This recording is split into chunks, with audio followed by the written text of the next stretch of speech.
When I was just a little girl, I asked my... Hi, everybody. Hello.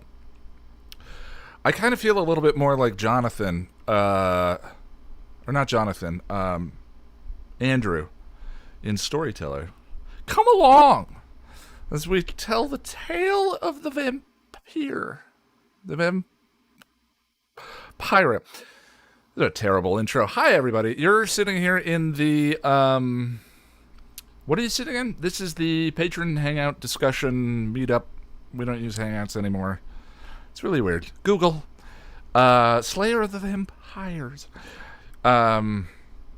Yes, we're discussing today the trial. We're going to watch the episode guide here in a minute, and then I'm going to join into, the patron hangout with anyone in the $5 and up tier on Patreon who cares to join into the discussion. The way we do this is we're going to watch the episode guide. Right around the end of the summary, I'm going to pause and go and hit publish on the link to join the meeting. And then come back, we'll finish it up. I like to talk a little bit. I like to talk to you guys. I don't do these kinds of solo streams that much anymore, so it's kind of nice to just... You have entered a dimension of sight and sound. It's kind of nice to just have the one-on-one conversation, even though my brain doesn't work always that much strongly. We'll see how it goes. Hope you enjoyed the End of the Woods guide. That was a bear. And to anyone... again, I mentioned this in the rewatch, which I know a lot of you were at, but to anyone who is frustrated by the release schedule, I hope you can see that when the videos were releasing bi-weekly, or there was a stretch of, I think 6 of them that were weekly one time while I was working 50, 60 hours a week at the last job. But they were 8 minutes long, and that was a 40-minute video, and yeah. So hopefully you're enjoying the content and can appreciate the trade-offs that are made for certain videos. Anyway, that's me. I'm just neurotic. They say, the that bit that I obviously the perspective on the episode guides is always me. The weird thing is that I find when I project my own neuroses and anxieties onto the characters and sort of pattern them on top of different stories and stuff, it's when the most resonant things to say come up. And obviously one of them is Xander saying, because I think maybe they're right, and the idea about things that people say that bother you only bother you when you fear they're actually true. And definitely one of those for me is like I torture myself up and down for the release schedule, and because I thought quitting my job 2 years ago, I thought I would be nailing. I thought a video a week would be nothing. That has not proven to be the case, and I am endlessly frustrated with myself. But surprisingly, frustration and anxiety don't fix the problem. Yeah, and sometimes marinating on the material just takes the time that it takes, which is annoying. Did someone say most boringest live streams again? That was 2 years ago. Yes, it was 2 years ago. Actually, in August will be... No. Yeah, I think we're on 2.5 years now. So, yeah, it was a long time ago. Someone say most boringest live streams. Yeah... I don't know. I go back and forth with the editing live streams because I think that with the video editing, I come up with things that are... When I'm editing offline, I have a vision in my head that I'm more specifically dedicated to, that I know what my final end product and goal in mind is, and that... people who are watching the edit stream who might want to chime in and chat and tell me and make suggestions and whatever don't see. And because I'm, like we're talking about, I deal with my own insecurities and anxieties about this kind of stuff. Like I don't suffer the same kind of anxiety and self-doubt I did when I started making YouTube content, but it's always there.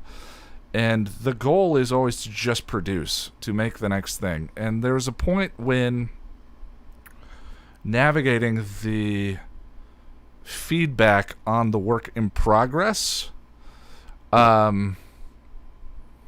becomes more of a challenge than the streams become a benefit to me to getting the work done, if that makes sense. But I'm not opposed to. Anyway, this is all inside baseball. Why don't we watch an episode guide? This is The Trial. Jack, this one's dedicated to you. The Trial is kind of fascinating. It's good, great, actually. Full of good humor, fun adventure, along with some emotional and shocking moments. It's just that none of those things feel like they're actually from the same episode. The Trial plays like an anthology of 3 different episodes in one 45-minute story. Nonetheless, this one is exceptional, with that unique ability Season 2 episodes have had to play all the major notes in one episode from its entire arc. Lonnie, I don't have the buttons hooked up in the new desk situation, so I'll take away your bucket. Hi, Jordan. Welcome, everyone. You're only misleading. The sunshine. One of my favorite, the more of the Angel episode guides we do, the more I realize that music, even though Once More with Feeling is a Buffy episode, music is almost more significant, not almost, is way more significant in Angel than it is, oh, thank you, Jack, than it is in Buffy. And one of the things I love is whenever there's a song replacing the opening theme with the music itself. And I'm needing, ain't that a shame? Oh. It's so. And the noirish, the bluesy, it just works so well. Shout out to Assad for the incredible opening animation. So hard to keep up with troubles that creep up from out. The episode opens with the pleasant return of Fussy Angel. You got peanut butter on the bed. You got peanut butter on the bed. free. Right. After you iron it for 15 minutes. Cordy and Wes read his distraction with the finer points of menswear as a sign that he has started to get over... Don't say Darla. Fine. Smamarla has been staying at a rundown hotel. I like the repetition of the mirror motif that has permeated this season and her realization at the sight of red on her lips. Darla is now capable of taking hard looks at herself. Angel still needs the rest of the team. Gunn has found where she is staying. They set out, but a freshly coiffed Lindsay has beaten them there. The long, floppy hair of Season 1 is mercifully gone. For now. Lindsay takes her to Holland, who assures her... You're not our prisoner, Darla. You are, however, our moral responsibility. Whenever Holland talks about morals so warmly, My ass begins to twitch. Holland hands her a medical file. In flashback, we see Angelus and Darla fleeing some unseen force. Bolts is no mere mortal, I'll tell you that. Of course he is. He's just a man, a vampire hunter. Oh boy. Didn't realize we were hitting this part of the series. Darla in the present is searching crummy dive bars for vampires to turn her. This is a great scene, and I like this casting. This guy looks like one of the wet bandits. Vamp Darla would have beheaded Vamp Marv in 10 seconds after turning. I'm not real clear on how this thing works. I'm not real What? clear. It almost feels like something from a fan fiction. Also, how does he have a pimple or an ingrown hair or whatever that is? Fan fiction. Isn't that technically a wound? Don't vampires have super healing? I don't know. That's, I'm not anti-pimple. I'm not pimple shaming. I'm not trying to pimple shame. I'm just saying he's a vampire. Like, never mind. The mundane happenings of your average vampire. Side question, who was dumb enough to turn this guy? I've known you for 2 minutes and I can't stand you. I don't really feature you living forever. Anywho, Vampire Marv goes for the bite, and Angel breaks up Darla's bottom. Close-talking Angel explains that if Darla turns, he's going to have to kill her. I like how Darla's bottom works on a couple of levels there. Yep. Darla reveals to Angel her rush to be turned. I'm dying. In flashback, we see Darla betray Angelus to Holtz. Angel visits Lindsay to find confirmation about Darla, and Lindsay, still weaponized by Holland in the way we talked about, and not caring that he is, gives it to him. They all say the same thing. Syphilitic heart condition. Syphilis? Of course, today something like that could be cleared up with a few antibiotics. If you catch it in time. If I'm doing the math right, presumably Darla's condition has been advancing since she's been back. End of season 1 was her return. That was at least 5-6 months ago. This means Lindsay A doesn't take it into account, or B doesn't care that Holland and everyone probably knew and just ignored it. So someone said in the comments that my point there was she appears to have come back completely healthy. She's not symptomatic until this point in the season, months and months and months onward from the return, because you've got the summer break from the finale, and then we're a quarter of the way into the season.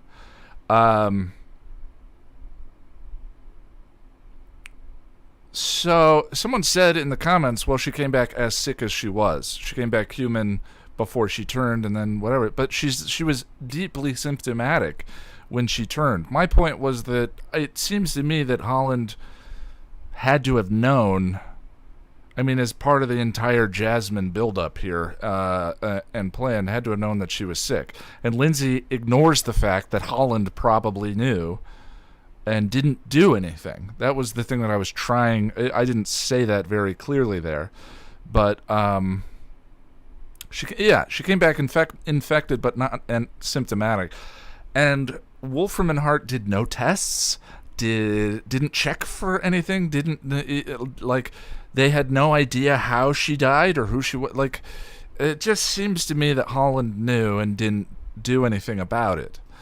And like when he says if you catch it in time, I don't know anything about syphilis, but like, what do you mean if you catch it in time? At early signs, like, I don't know. It's just weird. That's all I'm saying. It's just weird. Would she be able to transmit it to Angel? Interesting. I don't know. Do you love her, Lindsay? I love the way David plays this. The long pause, the judgmental smirk. The evolution of Angel's chemistry with Lindsay from Blind Date continues to progress, and this current phase of older brother bullying is so fascinating. It makes sense that Wolfram and Hart wouldn't care, but I think it's interesting commentary on Lindsay that he would know that and doesn't care either. Everyone's pointing. How Wolfram and Hart most likely knew but didn't care. Agreed. But why doesn't Lindsay? Is the only thing. I don't know. It's there's something to that dynamic. I just didn't go into it too deeply because it seemed to me that the writers weren't going to go into it deeply either. So who knows? But I just thought it was interesting. I was with her for 150 years. But you never loved her. I wasn't capable of it, neither are you. You still love her.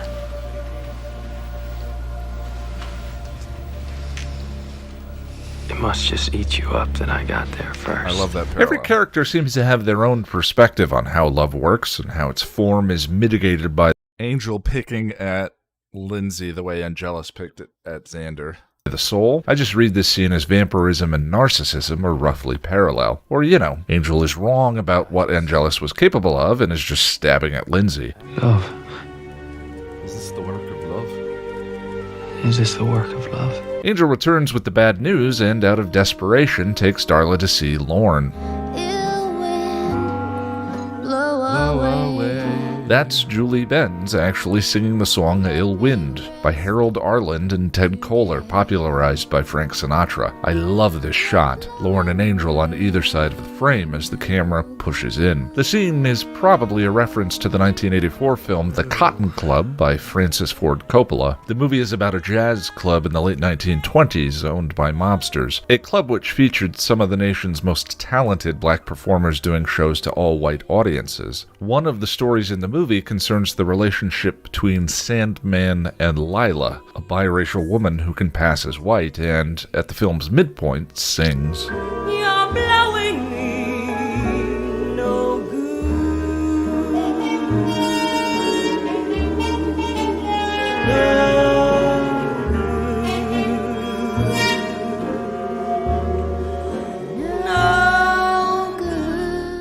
Lorne gives Angel an address of someone who might be able to help. It's a bit of a quest, and it'll probably kill you. And this begins the episode's second distinct flavor, Angel's 3 trials to save Darla's life. There are a couple of neat details in the sequence. In the first trial, the demon that can connect his body back together is a really cool use of a simple special effect, though continuing to beat the aspect ratio dead horse. Since these shots were supposed to be cropped for 4:3 TVs, you can actually see the green screen pants the actor has on in the 16:9 DVD versions. The next trial is to traverse a cross-covered floor, fish a key out of holy water, and open a door, and the final trial... What is this?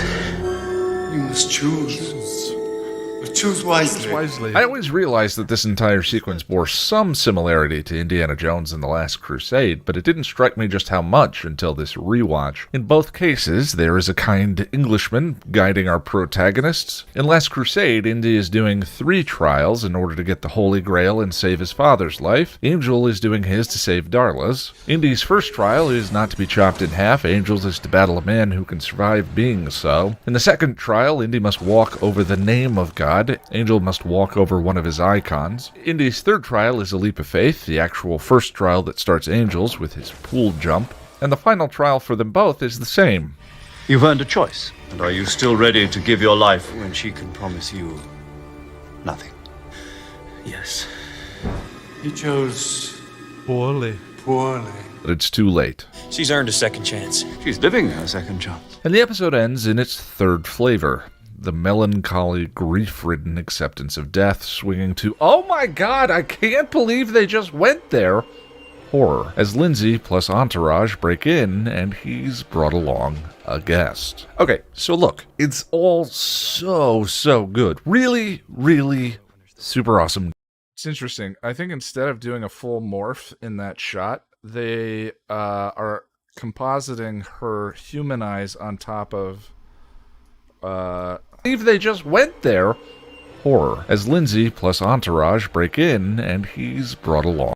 So it looks like they just have her non-vamped top half of her face on there instead of doing an entire morph, and then they just either morph or dissolve. I guess. They morph. Okay, just that. That's cool. The evolution of the vamp effects. So look, it's all so good. Really, really super awesome good. Lots of surprises and humor within each scene, some fun adventure, and then that powerhouse. Oh, posting the link to the patron hangout now over on Patreon, $5 and up. See whoopsies. I am not very good at vamping.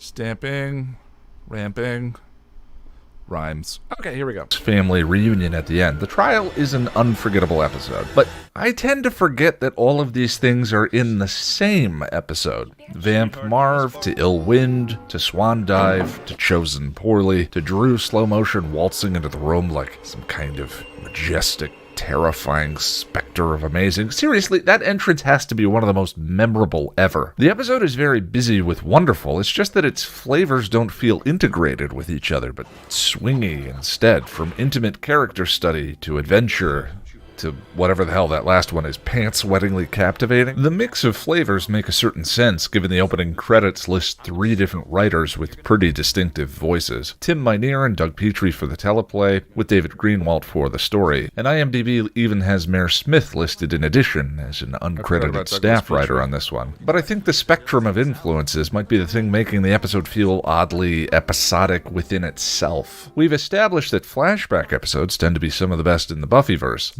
Normally, they occur as a parallel B-story unfolding over the course of the episode, giving some fresh perspective on the events in the present. This episode has one. A good one that sets up the legend of Holtz and gives us a comparative model for Darla and Angel, but it's also the only episode I can think of at this point with one single flashback. Honestly, this one is so good, I'm not sure any of this can even be considered a criticism, just structural oddities that seemed worth mentioning. There are a couple of other odds and ends to this one. The influence of drinking Kate in The Shroud of Ramon is, on the surface at least, nowhere to be found. She chose this neighborhood for a reason. Bro, how'd you... A motel, public accommodation. She doesn't live here. Interesting loophole. That helps set up Drew's ability to enter the hotel room at the end of the episode, but seems like a weirdly specific exception to the magical rules. Home is such a nebulous and emotional thing that is specific to each individual. What if you're renting an apartment? Technically, the renter doesn't own the home. Or if your bank has foreclosed on your home, or... You know what? Never mind. There are more nice beats in the Angel relationship that mirror and invert Buffy and Angels. It's exactly what they want us to do, Darla. We'd be playing right into their hands. I don't care. I don't want to die. I don't want to die. I know this is hard. What do you know about this? So good. You're never gonna die. You think I want anything to happen to you, huh? Do you think I could stand it? At some point in the second season, Buffy being able to accept who she was meant having to make a choice between letting Angel live or die, and Darla's accepting herself here happens from Angel's choice to live or die for her. I also think the name of the episode is pretty interesting. For one, it isn't pluralized. This title isn't about the trials Angel is put through, but what this current journey with Darla represents at this phase in his life. And given the episode's ending, I don't think we can know the verdict just yet. More importantly, Judgment and The Trial, two episode titles this season that I regularly mix up, are legal vernacular, and that is Wolfram and Hart's domain, not Angel's, telling us something about everything transpiring in this episode. Their rules, their game. Lindsay realized in the episode Darla that he was a pawn in all this, but doesn't care. Angel realizes a game has been put in front of him, but is underestimating Wolfram and Hart's appreciation of his ethos, thinking the choice is for him to turn her or to not. So he goes on a quest, he follows the rules, and once again, can't win, because it's all part of the same system. It's all the trial. The real choice has been whether to play or to not. We're not going to enable you in your addiction! Gordy's take on Angel's Darla fixation as an addiction is particularly telling, given the alcoholic metaphor of Angel's vampirism and the show's always dangling question of a relapse. But if this is all going according to some Wolfram and Hart plan that Holland is manipulating from the shadows, then Angel and Darla were still meant to face the trials and win a life. And they did win it. But if not Darla's, then whose? It's this man Holtz. How does he keep finding us? Jasmine. It blooms at night. The end of the trials sequence always felt like something of a frustrating anticlimax to me that cast a strange shadow over the episode. The writers making... When the first time through Angel, I was like, how is she pregnant? They didn't explain. That's the explanation. They won a life, and that's the life that they won. An entire portion of the story feel like a pointless detour in the plot. But this time through, I started thinking about how well that works with the thematic design of the season. Darla was trying to beat her death with vampiric immortality. Angel fights to beat it with the quest. Why don't you just kill him if you want him dead? We don't want anything, miss. In this place, the journey is all. Where it may lead is not our concern. And that pretty much sums up the existential indifference of mortality. Life doesn't care. Life isn't motivated with any prosaic interests in who lives or dies. Life just... Holland is obviously on screen because of where I'm lifting that from. It's people who imbue it with meaning. His head's too full of you, grandmother. I'm always kind of thinking about sort of the emotional ebb and flow of the video and the edits and all of that. So there's a...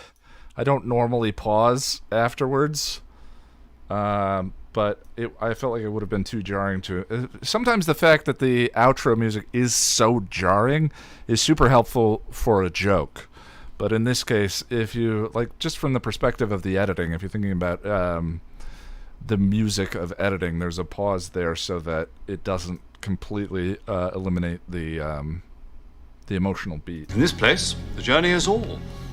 Where it may lead is not our concern. And that pretty much sums up the existential indifference of mortality. Life doesn't care. Life isn't motivated with any prosaic interests in who lives or dies. Life just is. It's people who imbue it with meaning. Awesome. His head's too full of you, Grandmother. Stop calling me that. Don't be cross. I could be your mummy. Breastfeeds her into existence.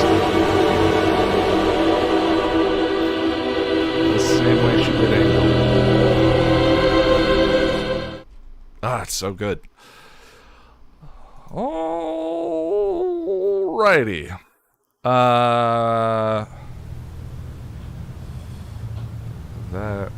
Wait, stop.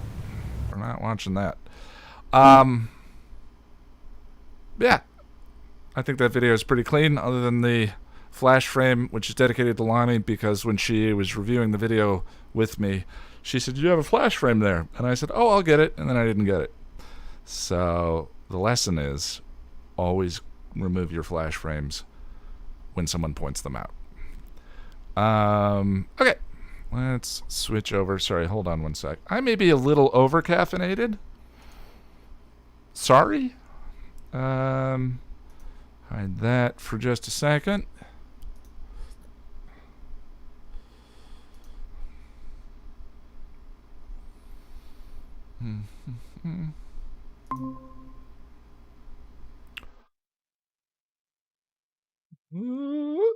Hello.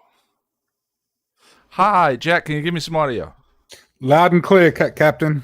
Sweet. Hi, everybody. So this is a little bit of a different setup. I have decided I'm done working at desks. That's just something that I don't need in my life anymore. So Into the Woods was written almost completely in either VR or in this recliner on this television. So I don't quite have the setup yet. Windows doesn't let you split a video signal, so I've got the stream camera set up in the ring light, and then I have this camera here, which I realize is very close, and I apologize. This is the, I think I called it during our last movie night, the old man who finds a phone under a bridge camera.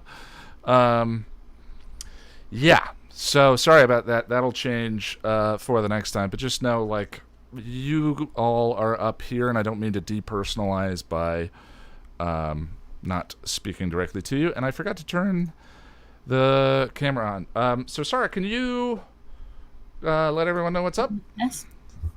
Okay, so we have 3 rules. One is expect spoilers unless anyone in the call itself is unspoiled.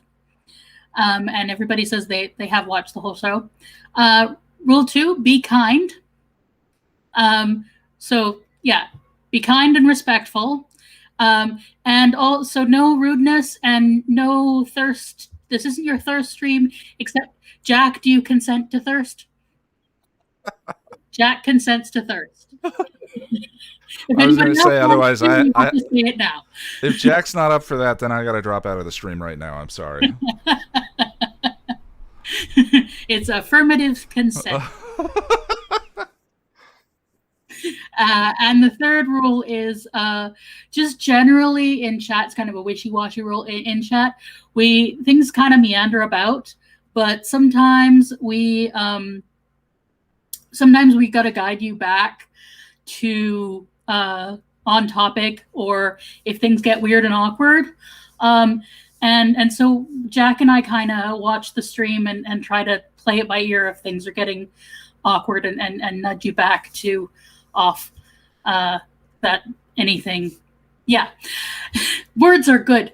So yeah, listen to us if we ask you nicely, or breaking our rules will get you banned. Thank you. And just so I don't think I ever really say, both Jack and Sarah are moderators for the streams and for the communities, the Facebook community and the Discord community. So I'm incredibly grateful. Those communities wouldn't exist without these two people. I would have burned them to the ground a long time ago because conflict stresses me out. So, yeah. Also, yeah, the thing about the tangents in conversation is, like, we know that the shows talk about incredibly confronting things It's at some point. Into the Woods is in 2 weeks. At some point, we're going to have a Seeing Red conversation. We know. We had the conversation for Untouched. It's just so as things are going to wander, we know we're going to wander into some challenging things to talk about. And I always appreciate. I love having advocates for the Kennedys and the Rileys, and I love having opinions and differing viewpoints. But in terms of but some of those topics, I feel like we'll deal with them when we get to them. If some people don't want to constantly be talking about those things in chat. Like, to me, these hangouts exist for the purposes of community. We all just love two great shows. We love it in very different ways, and I love that we all love it in very different ways. But it's mostly about connecting with other people who are fans, not just of my stuff, but of the shows themselves. So, yeah, it's an arbitrary thing, but if either Jack or Sarah says, hey, let's get off Seeing Red topics, just please get off Seeing Red topics. And anyone who's rude, I will ban you. I'm the mean one. Even though I don't like conflict, I know that's weird. Why don't we stop? Jack, hey, how you doing? Ian, what up, Pookie? It's been forever. I just called you Pookie. That's weird. I love. It's not weird, actually. When I interviewed Jonathan Woodward for the WhedonCon. Oh yeah, I remember that. I got up at 3 a.m. Yeah, we originally set this up, and they made me change this view because it looked like I was a tiny puppet sitting in his lap. But now I kind of like that I look like a tiny puppet sitting in your lap. I thought I'd make it weird early and just get it out of the way. It's not weird. You said you had some things that you. By the way, you watched the video now. That was my more conclusive way of explaining what I was talking about in the. Do you know what I just realized? I apologize, but I didn't watch that video, and I have no idea why. That was the thing I was going to say while we were watching, and then I was like, You had every right to call me out. No, I don't expect my friends to watch my stuff. I'm just saying. I'm a friend, but I'm also a fan. Like, I love your stuff, and I don't know, when was that published? Was I sick? I don't know. No, I don't think I was. I was just thinking, like, the argument that I was trying to make while we were doing the rewatch, I had made much more succinctly and specifically in that video. And as we were talking, I realized you hadn't seen it, and I was like, yeah, because as soon as it came up in the video, I was like, oh, I haven't seen this. I feel so bad. Don't feel bad. Oh my god. Don't feel bad. So I'm sorry, but I see what you're saying, but I still love it. I love all the bits. It's just, this episode's great. I think what it comes down to is like the question of what is an episode? How do you define an episode? And if it's just a container for cool parts, then yeah, this is a great episode. Yeah, like it can be, but it can be both things, though. You know, and sure. it's subjective. It's subjective. So it is. I think that for me, what it comes down to is like there needs to be some hybrid between, like, if you think of it, like what is the greatest episode of Breaking Bad, right? So you have a perfectly serial season. It's very difficult to pick out specific episodes that are the best episodes of that show. I really liked one with The Fly. The Fly is one, but that's an episodic episode within an arc it's season. Self-contained. That and Crawl Space and Ozymandias are the three that I think of. Yeah. But again, I think that's because they work as singular stories within an episode and sort of in the arc. And I don't know that this is a singular story. There are bits and it's connective tissue for the season. It definitely has the vibe of, you know, there was several different cooks in the kitchen, but I don't know, man. It just, like I said in the rewatch, I'm a sucker for the feels, and this gives me the feels, and then so it shoots it up into the stratosphere for me. I just love it. I totally get it. Yeah, a lot of times, mediocre. This is not a mediocre episode, but even a mediocre episode, but with a really powerful dramatic scene in it, will heavily elevate it for me. If you Well- give, all I want is an emotion. Mhm. Just give me. It was like we were watching Hamlet the other day. Yeah, you had an emotion. I That's did. the shake. I That's what did. you're looking for in an early I had Shakespeare experience. It's genuine emotion. I mean, I admit there were several parts where I'm like, Ian, what's going on? I'm lost, and you had to help me. But yeah, but I always think of I will remember you because that That's a scene great. at the end, That's a great example. Of that scene at that the and end Hero. is gorgeous, but the rest of the episode's kind of Yeah. yeah. The first and last scenes in Hero are wonderful. And those are the scenes people remember. And then there's the rest of the episode. I don't know. I kind of like Hero, but I like it. That's the one with the Nazi is that thing, right? I think Am I so. done? Is it? Yeah. But I like that episode. I like the do you call it a metaphor? I don't know, analogy, comparison, whatever. I don't know. I like it, but I see what you're saying. But anyway, the trial, Ian. The trial. So I have something. I'm highly caffeinated. I apologize. So am I. I'm also just running on pure adrenaline at this point.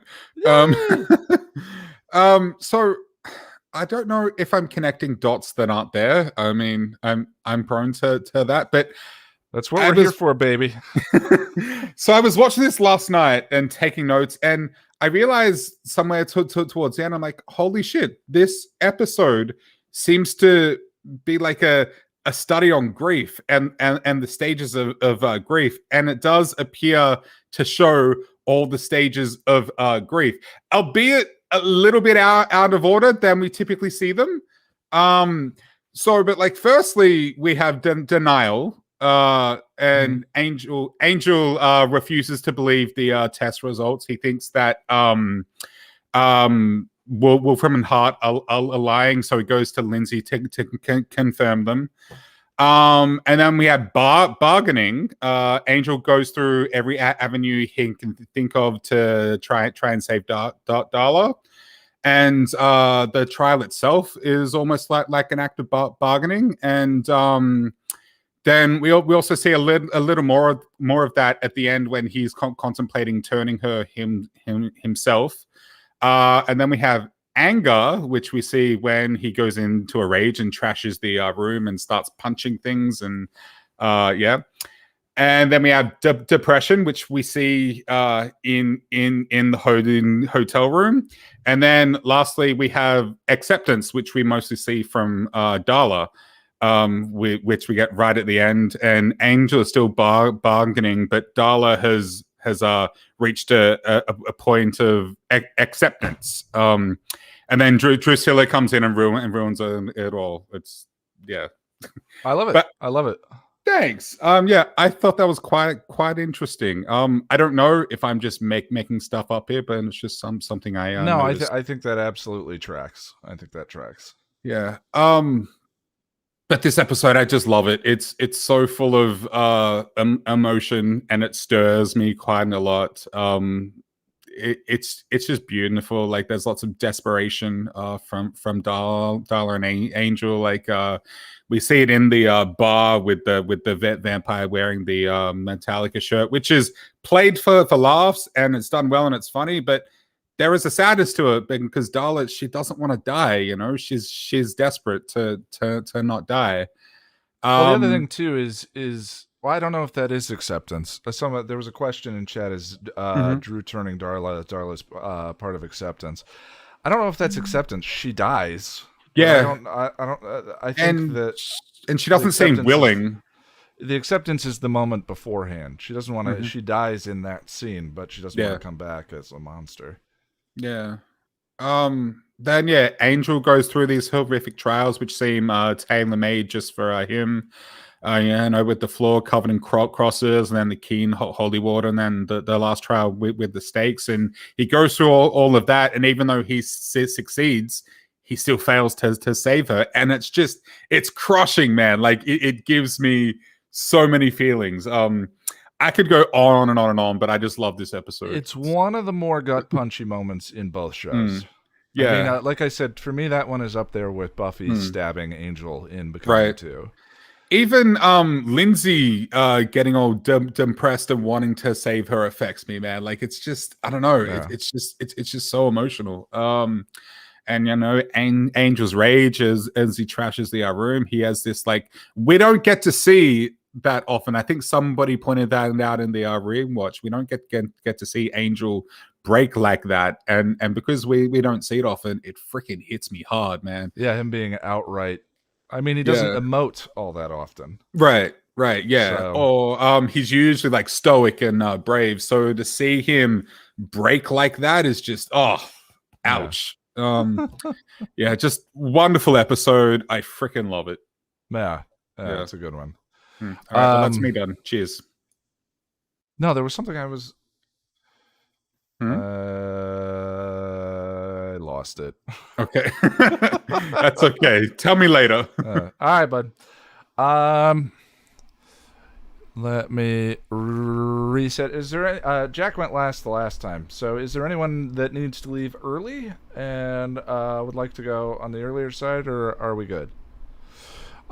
Andre, I saw a note about your ISP maybe kicking you. So why don't we have you go if your internet is being a little finicky? Right hello. Hello. How are you? Good. It's good to see you. Thanks. I lost last week. Oh, you what? I missed last time. Yeah.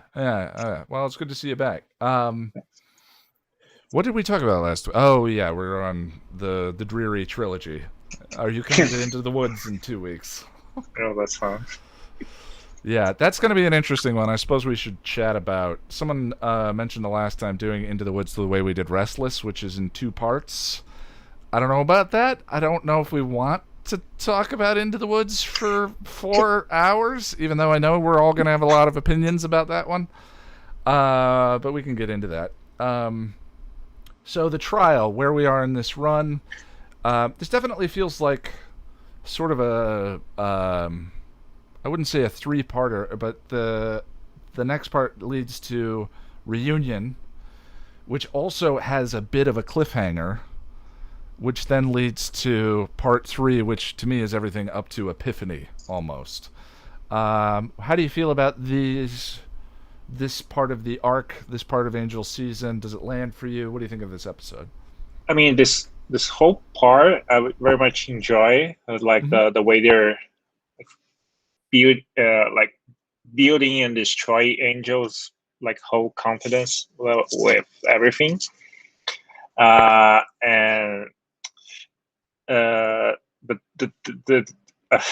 I just like never bought that like Darla loving Angel or anything like that. So when they are in the trial and Darla is like crying because Angel is hurting himself for her or doing something, in my mind Darla cares only about her. So well, Lady Eternal is Lady Eternal here? Not today. Not today. Okay. I was hoping. She had a wonderful theory about Darla as as a prostitute, her life as a prostitute, and sort of like taking care of men. She always has her life with Angel is feeding him, servicing. Like her identity is very much based on the man that she's with, right?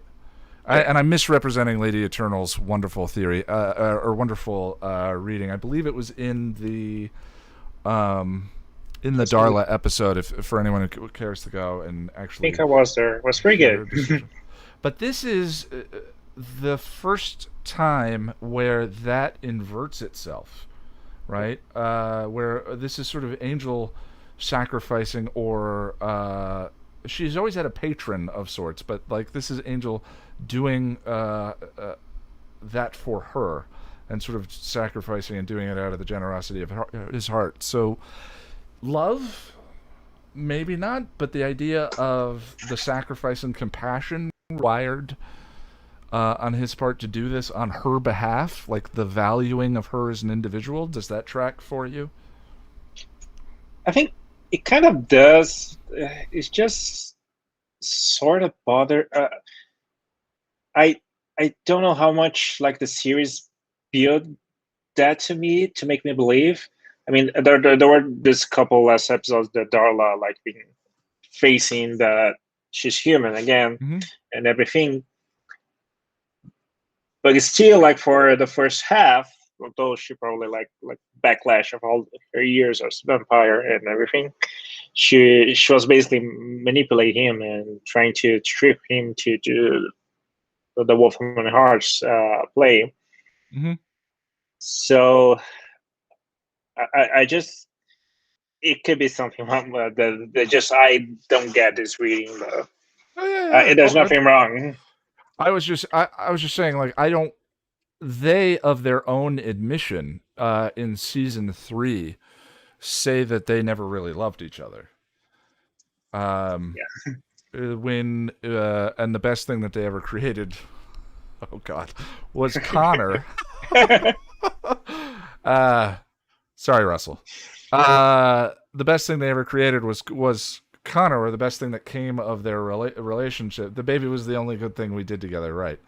But I think that's a perfectly reasonable thing to wonder at in this episode, because they themselves say that they didn't love each other. And then my reading of the scene is always is not that. It's Angel's willingness to value her in order to enough to sacrifice on her behalf, where she's not taking care of all these men, but she is the one who is supported and valued, and that her life matters. You know what I mean? Even in the face of like the forgiveness that represents, in the face of what she did. You know what I mean? I like the reading of this episode as somewhat the indifference of the universe. Like the Angel does everything, as you said, does everything right, and go for the trials to try to save her. But that doesn't matter in the end, because he can't save her at all. Right. I mean, not in the way he is willing to. No, I follow. So the way that they build up for the momentum, although kind of out of the episode for the trials, but the momentum that they reveal that we cannot save Darla, and Angel going completely mad out of that, really, like, that part really worked for me. So that's the things that made me kind of like this episode. Sweet. Well, and again, I mean, maybe it's just me, but it also feels like sort of 3 separate bits where and for me, the one that probably doesn't play as well as the rest of it is that trial section in the middle, which is much more of a tropey adventure story than the character study in the beginning, and then obviously that dramatic moment with Drew. Yeah, I mean, even before Drew gets there, I love that scene in the hotel with him saying he'll never leave, that he's going to be by her side until the last moment, and he was. That's true. Yeah. I mean, but they did like kind of similar when Charlie died, the very like last season. Is it Charlie? I'm mistaking the names. When Fred, sorry. Yeah. Come on, Charlie. Yeah, so when Fred is dying, the Angel and Spike take the plane and try to go to the place to try to stop the resurrection. And they reach the pit, and they finally realize that they can do nothing, although not as shocking at the time, but I get the same feeling that they were trying to do, so I don't quite see how they would not have a trial in the middle. They need something to make the effort. That trilogy of episodes in Buffy season 3, The Wish, Amends, and Gingerbread, are an encapsulation of Angel the series and the lessons that he is continuing to learn over and over and over again. This entire arc, this entire season 2 arc is Buffy and Angel sitting next to each other in the park, and her saying, "We never win," and he says, "We never will. That's not why we fight. We fight because there are things worth fighting for." And it's that whole thing is one of the most beautiful sentiments in either shows. But the thing that I guess that I personally had to make peace with Angel is, and the way that I did it is, this is very much what adulthood is like, is sometimes learning the same lesson over and over and over again. You know, we're going to get to Epiphany, and Epiphany is that gingerbread moment again. And then there are bits in season 5 of Angel, like the two of them on the plane and all of that, that I think sort of echo that structure yet again. I mean, Angel definitely is Sisyphus much more than Buffy herself is. It's the Sisyphus model over and over again. But maybe that wasn't your point. Did I misrepresent that? No, that's kind of my point. But it's So it's for Angel to learn the indifference and the meaningless of everything. So the thing that I was wondering, if you take up the trials, you need to put something that make the effort meaningful. Right. So I don't see what could replace the trials. Yeah, the trial is the fight. The trial is the fight. Yeah. That's Angel fighting for her. That's a great point, actually. If my video objected to that section being dropped in there, you do need some sort of... I mean, if you're doing that structure, Angel is fighting for her life in the way that he knows how. And that's, in this case, through fights and sacrifice.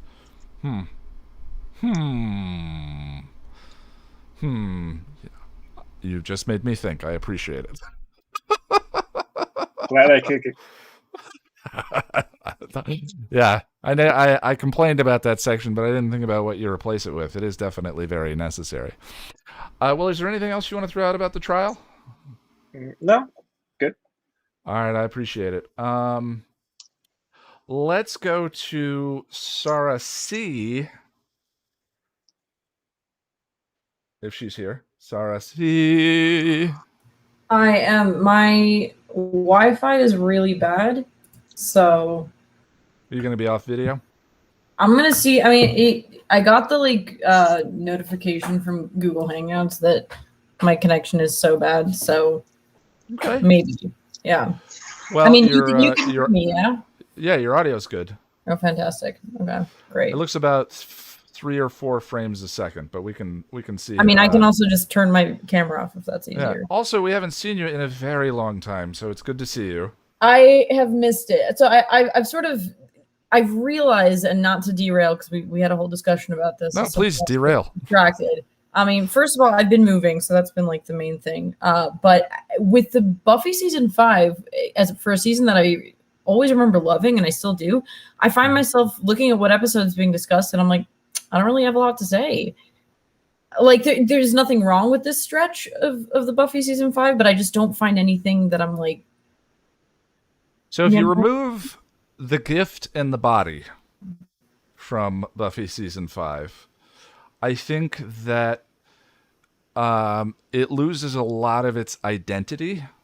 There are some spectacular episodes. I don't even know. Spectacular is too much. Family is wonderful. You know, the split personality episode is a lot of fun.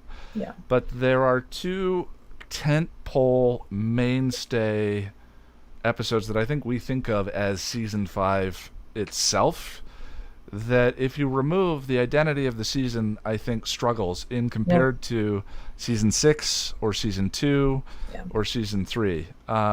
See, I love season 5. The Gift is my favorite finale of both shows, followed by Not Fade Away. But I think that there's something to that. The fact that if you remove those 2, the season doesn't feel as substantial to me as other seasons of the show. Yeah, it's weird. It's weird Yeah. because I think I liked it because I found it comforting because almost there's like stretches where not a lot happens and you're just sort of hanging out with them. I mean, not to diminish the stress and not to keep talking about Buffy season 5, but that's sort of, I've been like, I don't even know what I would talk about because I'm like, yeah, this is a nice episode and Xander's hair looks nice because I love his hair this season. That's kind of it. Yeah, my reading of the first part of that season was the peaceful ebb and flow of comfortable life. She's gotten incredibly, yeah, she's gotten incredibly comfortable in her life, and then when sort of bad things start to sneak up, like comfort is numbing. Comfort is I mean, my midlife crisis occurred when I was the most comfortable I've ever been in my life, which is a deeply privileged opportunity to have, and I'm very aware of that. But I also sort of had that is this it kind of experience. And I think that Joyce's illness coming on and then Fool for Love, which is, of course, spectacular. Fool for Love probably belongs. I don't know. For some reason, Fool for Love doesn't have the same identity like as those other two. But yeah, that is a weird place to be in terms of the identity of a season, is the comfortable sort of ebb and flow season until, I think pretty much until Riley leaves. And once Riley leaves, things start to become whatever they become. Yeah, agreed. So TLDR, I'm less, I don't feel excited to like analyze. I'm sure I could pull stuff out of my ass, but it's Angel season 2. I'm like, yeah, no, this is it. I think every episode, I'm like, there's something substantial here being offered. I never, until I watched your video, I never really thought to myself of like how segmented the trial is. It's one of those episodes. So weird. I couldn't tell you why, but it's one of the episodes that I would watch over and over on my little iPod Nano. Like one of the ones I'll keep. I don't know. Like I found, which is weird because the ending is so like brutal. But maybe it's because of that. Maybe it's like the difference between going out to eat and you get one big meal versus getting a bunch of snacks to like pick from, because there's like 3 different, like, I don't know, maybe that kept my attention. Yeah, that's interesting. You know, I don't know. And corny and perhaps uninspired as it may be, I like the little cliche, like run across the floor with the crosses and put your hand, like, who built this? It doesn't matter. It's silly, and I like it. Yeah. Yeah. Like it just for no reason. Then it's dramatic and it's stylistic. I think, yeah. Yeah. Yeah. No, I think Andre had brought up a great point too that I didn't touch on in that video, which is if you're doing the things are worth fighting for, what is his fight? How does he fight then for her without there being a quest sort of dropped in? Yeah. Which was never really my complaint about it. It's just how closely it parallels Last Crusade. Yeah. You know, the question I asked Jack when we were doing the rewatch is, at what point does homage become something else? And I'm not using any other words because I get in trouble when I use other words. But, you know, if you have Angel in a hat and a leather jacket running down a hallway, that's one thing. But the parallel of the beats is so specific in that episode that to me it just feels weird. Yeah, it becomes more than an homage when you're not adding something new, you know. Right. And I think if anything, the something new at the end, like, it's also very funny how you like lined up each and it's incredibly similar, but it's like at the very least, like the last thing. Yes, both of them are a leap of faith, but like that just it is something, whatever, and it's the way that it's used specifically with Darla. Fine. Like it's not commenting on Indiana Jones. It's not it's just using and each of the individual beats are slightly subverted. Indy is trying to not be cut in half. He's fighting the monster who can be cut in half. Mm-hmm. But it's the overall outline of the beats in general that to me is so bizarrely specific, and from such a mainstream film, you know, that I don't know, it just is a head scratcher. It's confusing. And the rest of the episode has some elegance You know, her singing in the bar, and the noirish bits of it, and the outro scene. That the use of that quest adventure thing from such a very familiar bit, and it's fun, and I enjoy it. It's just weird, and I don't know what to make of it. It's a bit silly. And the thing is, I think it's one of those things that because it's so obvious and recognizable, I think I just enjoyed it when I would just like again watch it on my iPod Nano because it's like very whatever. Maybe it's one of the things that allows us to get through it without questioning the mechanics. Like what you were talking about, the idea of like where does this come from and why are there crosses on the ground? Clearly for a vamp, like does it suits the Challenger? I mean, and it's never explained. It's one of those like it feels very Buffyverse in the way that sometimes things just appear and suit whatever's going on, which is like it's something that we've all made peace with, and it's like, oh, suddenly look, there's this thing that's exactly what you need. And you can just do it in your head and be like, okay, it's a mystical third place between, and it suits it to the Challenger. So of course it would be suited to a vampire. Great. But you know, if you actually think about it, you go, well, how did this actually? And it's like, it's whatever. It is. And to use something so familiar kind of allows us to just be like, oh, I know what this is. So I don't get into the questions of the mechanics at play here. It's like, I've seen this. So. A wizard did it. Yeah. I really enjoy, as far as like little moments, I really enjoy Angel's stupid little swan dive. I think that's fun. I think that's a nice little like addition, like have it be in this pool and he does this incredible jump. Like I feel like you could just take a step in, but I love that. I'm like, great. And I love his line, you're about to see something pretty funny. Either this is going to work or you're about to see something pretty funny. And then thinking about him actually crashing head first into the bottom of the pool. I suppose if you're a vampire, maybe that's funny. Exactly. Wouldn't hurt. It wouldn't break his skull open. Maybe it would. I don't know. But... And then read the actual like meat and potatoes of the episode. Y'all know how I feel about Darla and how I feel about Angel and Darla. This episode on one hand... has so much stuff that I cherish about like seeing him so committed to fight for her, and we can analyze like what they mean to each other and all this, and especially the scene at the end with like, fine, you're gonna die, I'm not gonna leave you alone, and like, and it's still that thing of like, man, I wish we had more time with this dynamic to really peel back what's going on here, like what does she mean to him, what does he mean to her now, and it's taken away, I think, like a couple episodes too soon. I think there was potential to really like get something out of this a little bit more, but and the thing that's really interesting too is building off of that, Angel's talking to Lindsay and saying, I wasn't capable. But you never loved her. I wasn't capable of it, and neither are you. There's no indication that Lindsay is without a soul, and if you're in the camp that believes that a soul is a prerequisite to love, any kind of love. Hold on, I'm so sorry. My doorbell keeps ringing, and I'm at my mother's house. I am so sorry. That's okay. We actually are at the end of 10 minutes, so I'll just go. Fantastic, great. I mean, and then insert all my usual comments about Darla because I think she's fantastic, and I think this had so much potential. The last scene is transcendent. I think something really interesting that we'll get to in the next episodes about being resurrected by someone who was created by her creation. So. This is more of a next episode discussion, but Ship of Theseus as it pertains not just to Angel and Angelus, but Ship of Theseus as it pertains to Darla, right? You rearrange the parts that are now rearranged parts themselves, vampire Darla into human Darla, which is now revamped Darla. The vampire Darla is now coming from a Darla that has no love or whatever, humanity for like a closer second. What is that? What is this new vampire, right? Mm-hmm. But that is stuff that's going to be discussed in the next one. That's also my headcanon for explaining the different Angelises. You know how, once we get to Orpheus, it's actually so easy. It's just a ship of Theseus. You can't change without a soul. Ergo, the ship cannot be built until it gets a soul.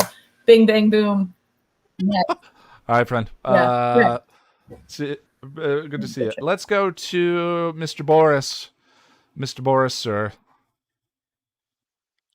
Hello. Hello. Sorry. Oh, wait. Sorry. Before we get going, Boris, there were 2 donations in the chat. I'll do the Dance of capitalist superiority. Thank you, everyone. I appreciate it. You forgot Fluffy says, no comments for this episode. I'm just glad I can finally attend one of these again. Good to see you. And Ariella Jaglum, I'm sorry if I butchered that, or rather, I'm sorry for butchering that, just gave me a laughy face. So I appreciate it.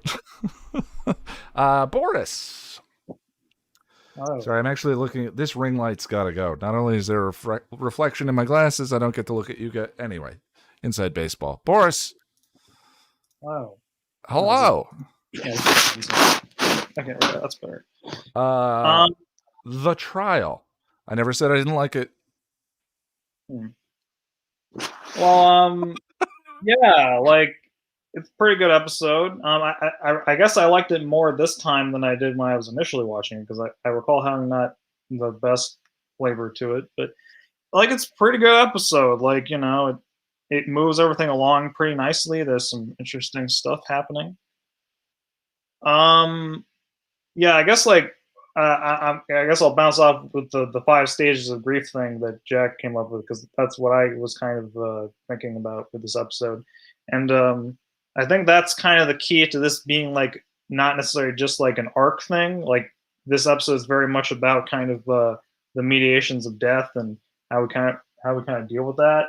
I guess that's kind of like the main focus, and you know, he goes through the 5 stages, and then like. And just when he gets to acceptance, it's like that is robbed from him, and he's got to like watch Darla get bit, and then he's got, and then even Drew is like knows that he's watching, and it's like, yeah, you got to watch this, buddy, and and like that lack of closure and acceptance really kind of drives him nuts for the next little while. So that's not fun. So the thing I started thinking about was the trial. The next episode, and then everything to Epiphany to me feel like a 3-parter almost, because Angel is it creates an emotional journey for Angel that doesn't end until Epiphany, but once you get the cliffhanger at the end of the next episode, Reunion of You're All Fired, there is no emotional movement for his character until he's standing in that elevator. It's all the same thing, and that's my biggest struggle with this season. Everything that we've done so far is spectacular, but from after Reunion all the way up to Epiphany Angel's stoicism is just kind of less interesting without the group surrounding him, and I know you feel differently, which is why I'm bringing it up. Well, I guess just to bounce off, because you brought up a lot of things at once, but you can at least kind of have the trial, Reunion, and redefinition be itself a trilogy as far as like Drusilla is in it, and that kind of like that whole thing kind of resolves within that at least. And then and I guess I was also thinking about this because the conversation from Shroud kind of really made it clear that like I always kind of knew that the development with the gang leaving was like good.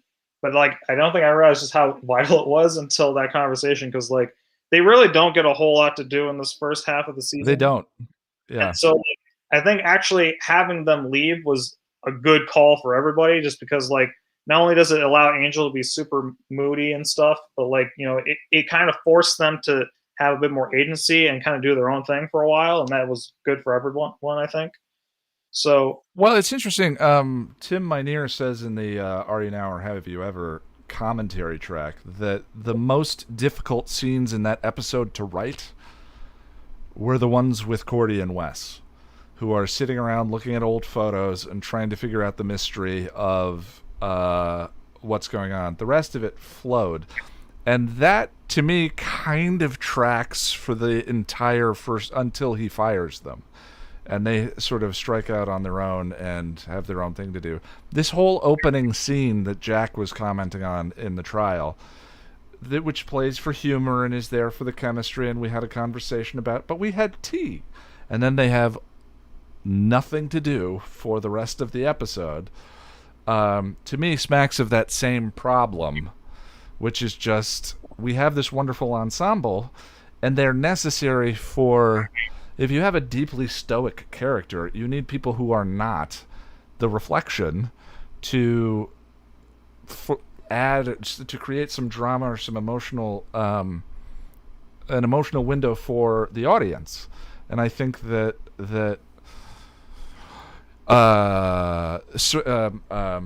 Angel sitting looking out on the one with Hawkpire, Somnambulist.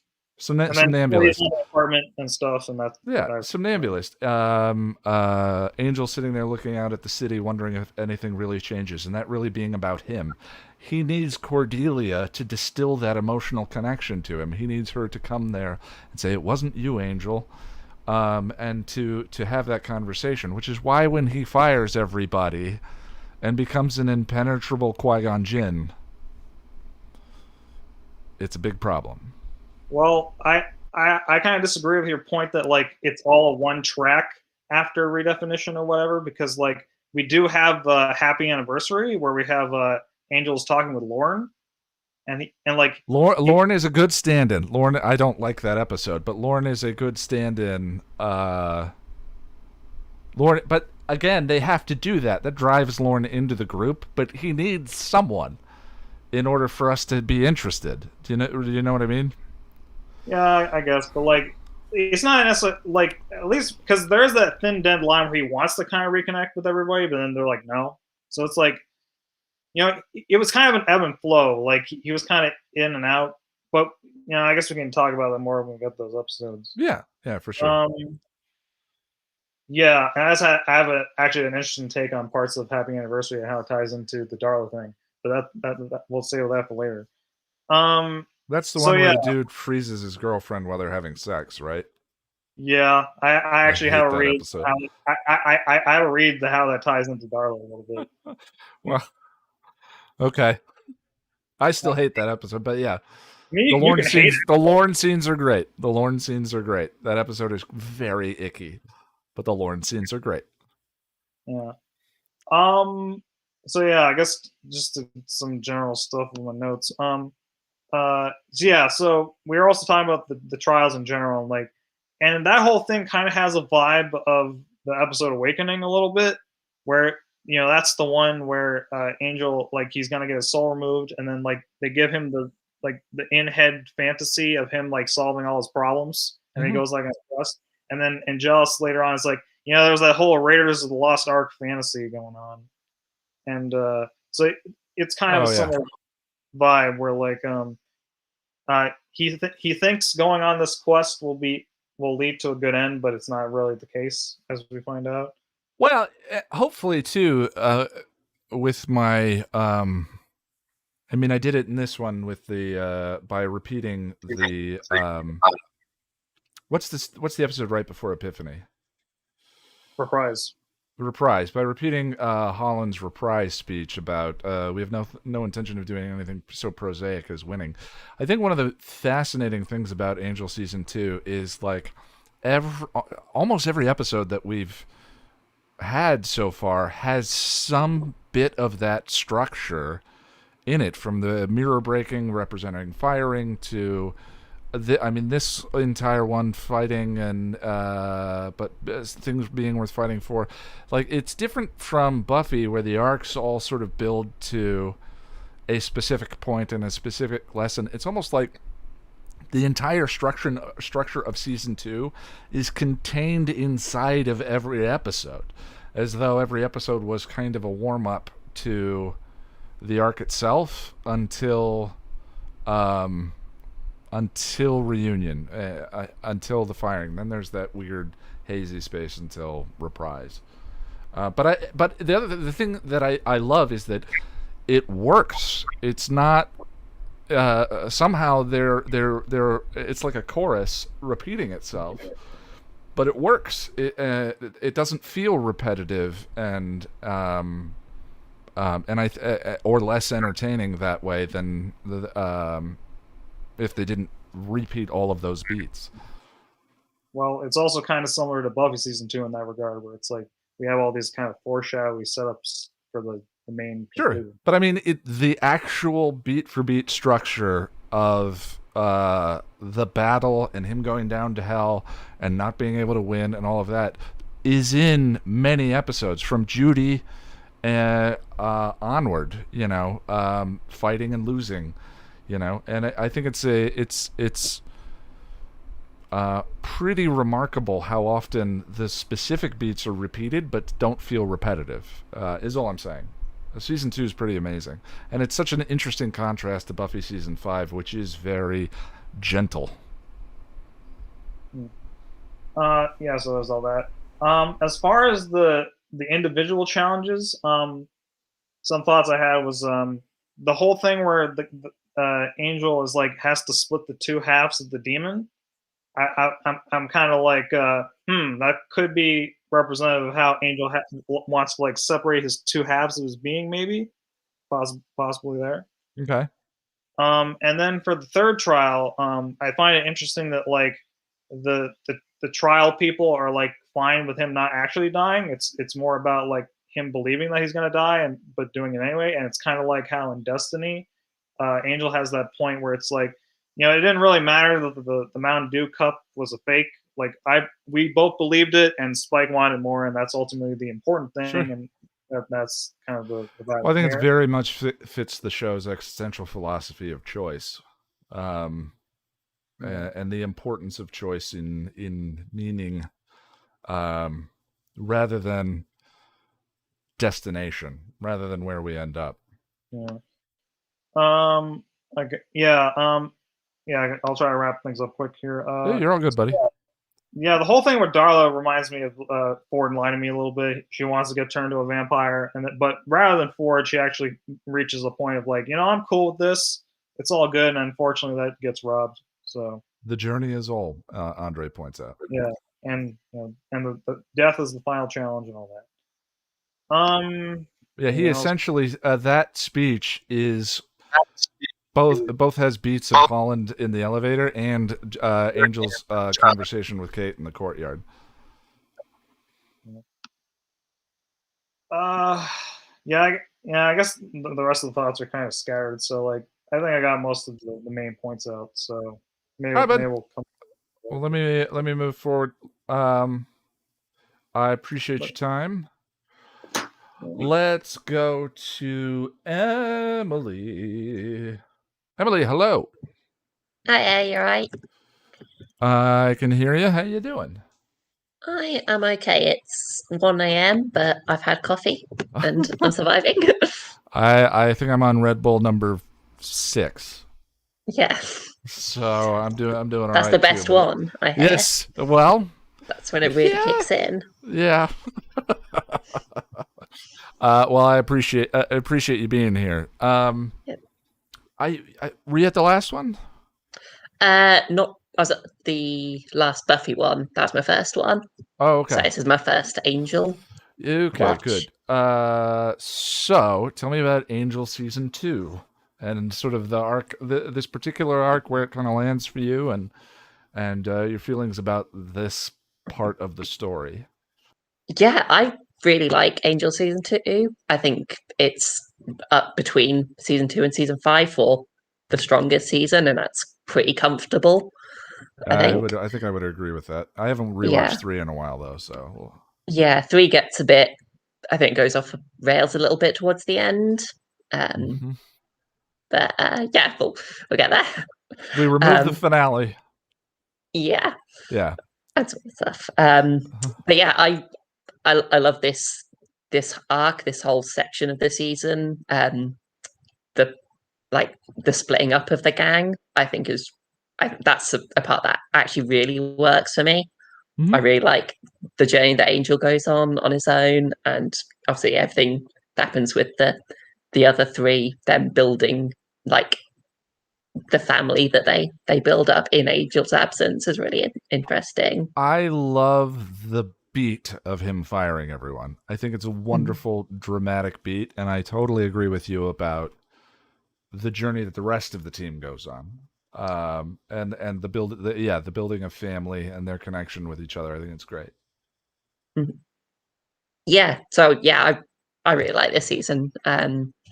This episode, I think, I remembered it kind of fondly, but I was like, but I haven't rewatched season 2 in a while. Like Angel in general, I haven't done a full rewatch in a long time. But I think this is a strong episode, and like actually rewatching it, I'm like thought of some other things that I think makes it even better. Yeah, like you know what it strikes me is the connective tissue episodes stand out quite a bit. You have your like in Buffy, you have your band candies and your Once More with Feelings. Well, Once More with Feeling is a connective episode that is that feels like a one-off, but but then you have your the Iron Teams and Goodbye Iowas and all of that, where you can. We talked about it. It wasn't in Shroud of Ramon. I think it was I think it was in Shadow, where we talked about you can feel the pieces moving. You know, it's not this seamless sort of thing. You feel them sort of being squeaked across the floor to get to a position for Into the Woods or whatever it may be. This feels like a connective tissue episode that doesn't squeak. Yeah. Yes.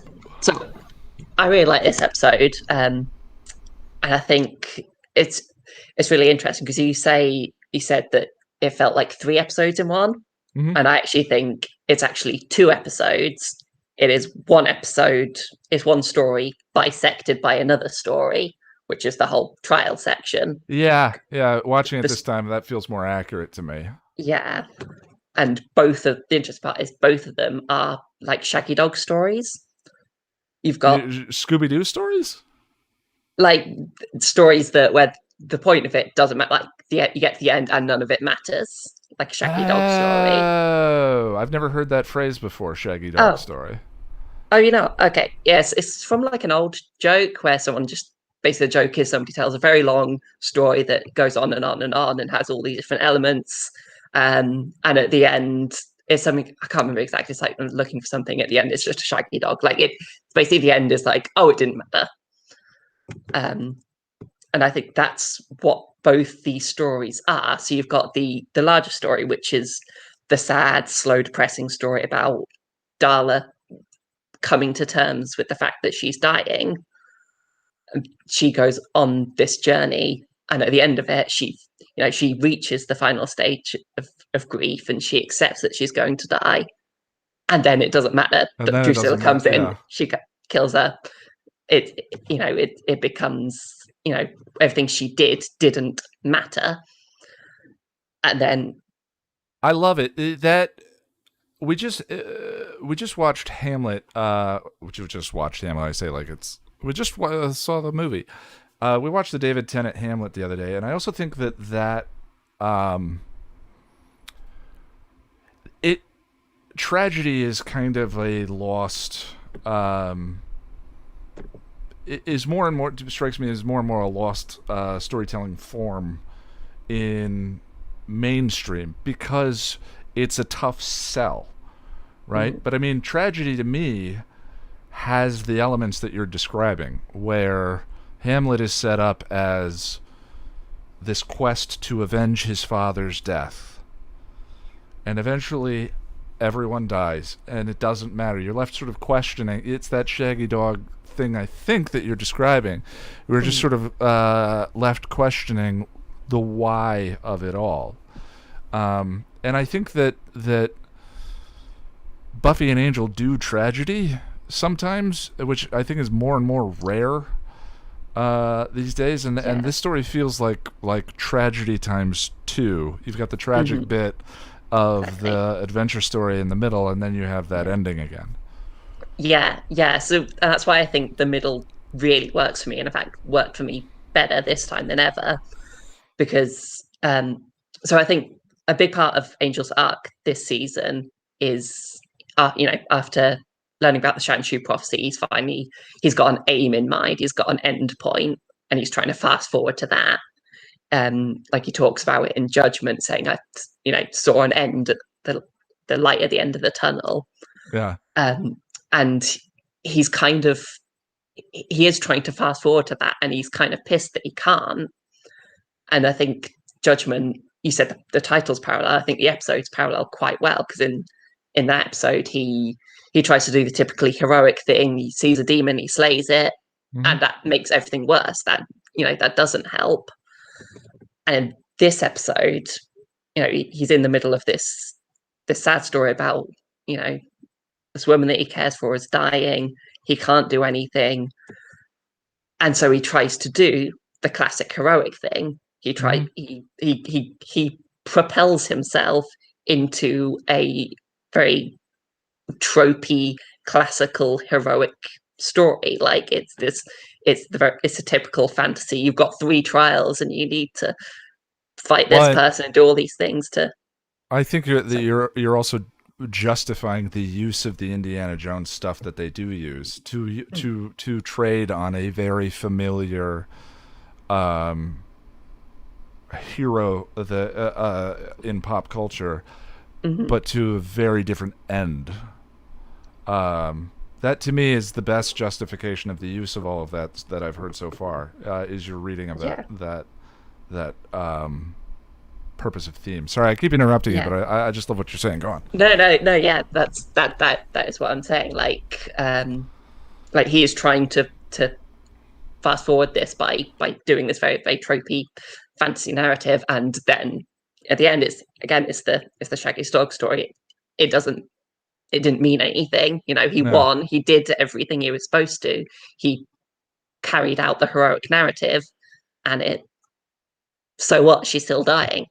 The universe does not care, and he just cannot handle that. And I think that's the fact that he gets almost both these twists of going on these journeys and it not meaning anything in the end. In this episode, that is the turning point for him, of him just being on his journey of nothing matters. Yeah, it is amazing how many times they repeat the same bits, but it never feels repetitive. Yeah. I mean, sort of fighting for Judy and Judy turning on him in present time, but the resolution of that story being Judy's death and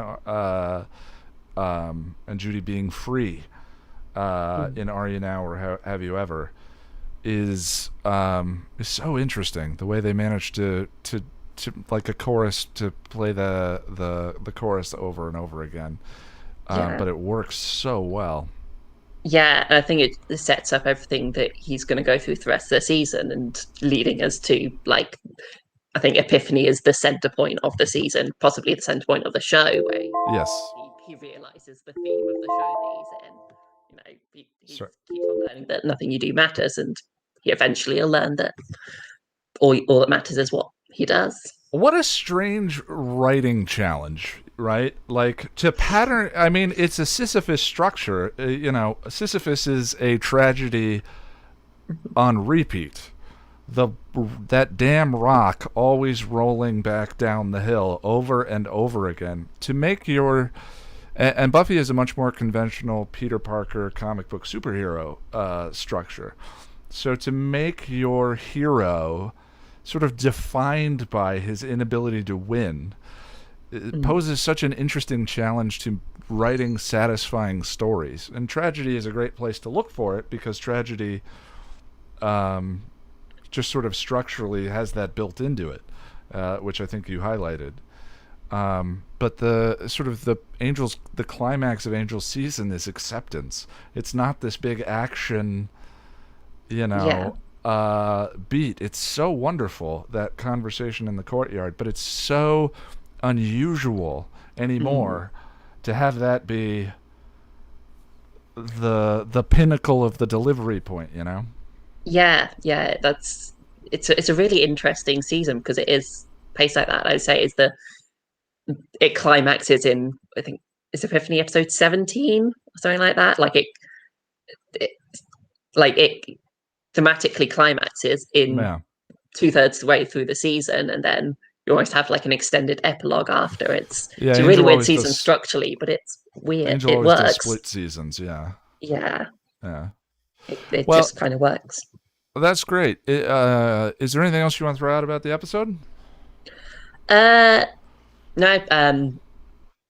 Julie Benz and Christian Kane, we need to get those two on, and we need to have once more with feeling for Angel, because They're just insane. Yeah. It's funny.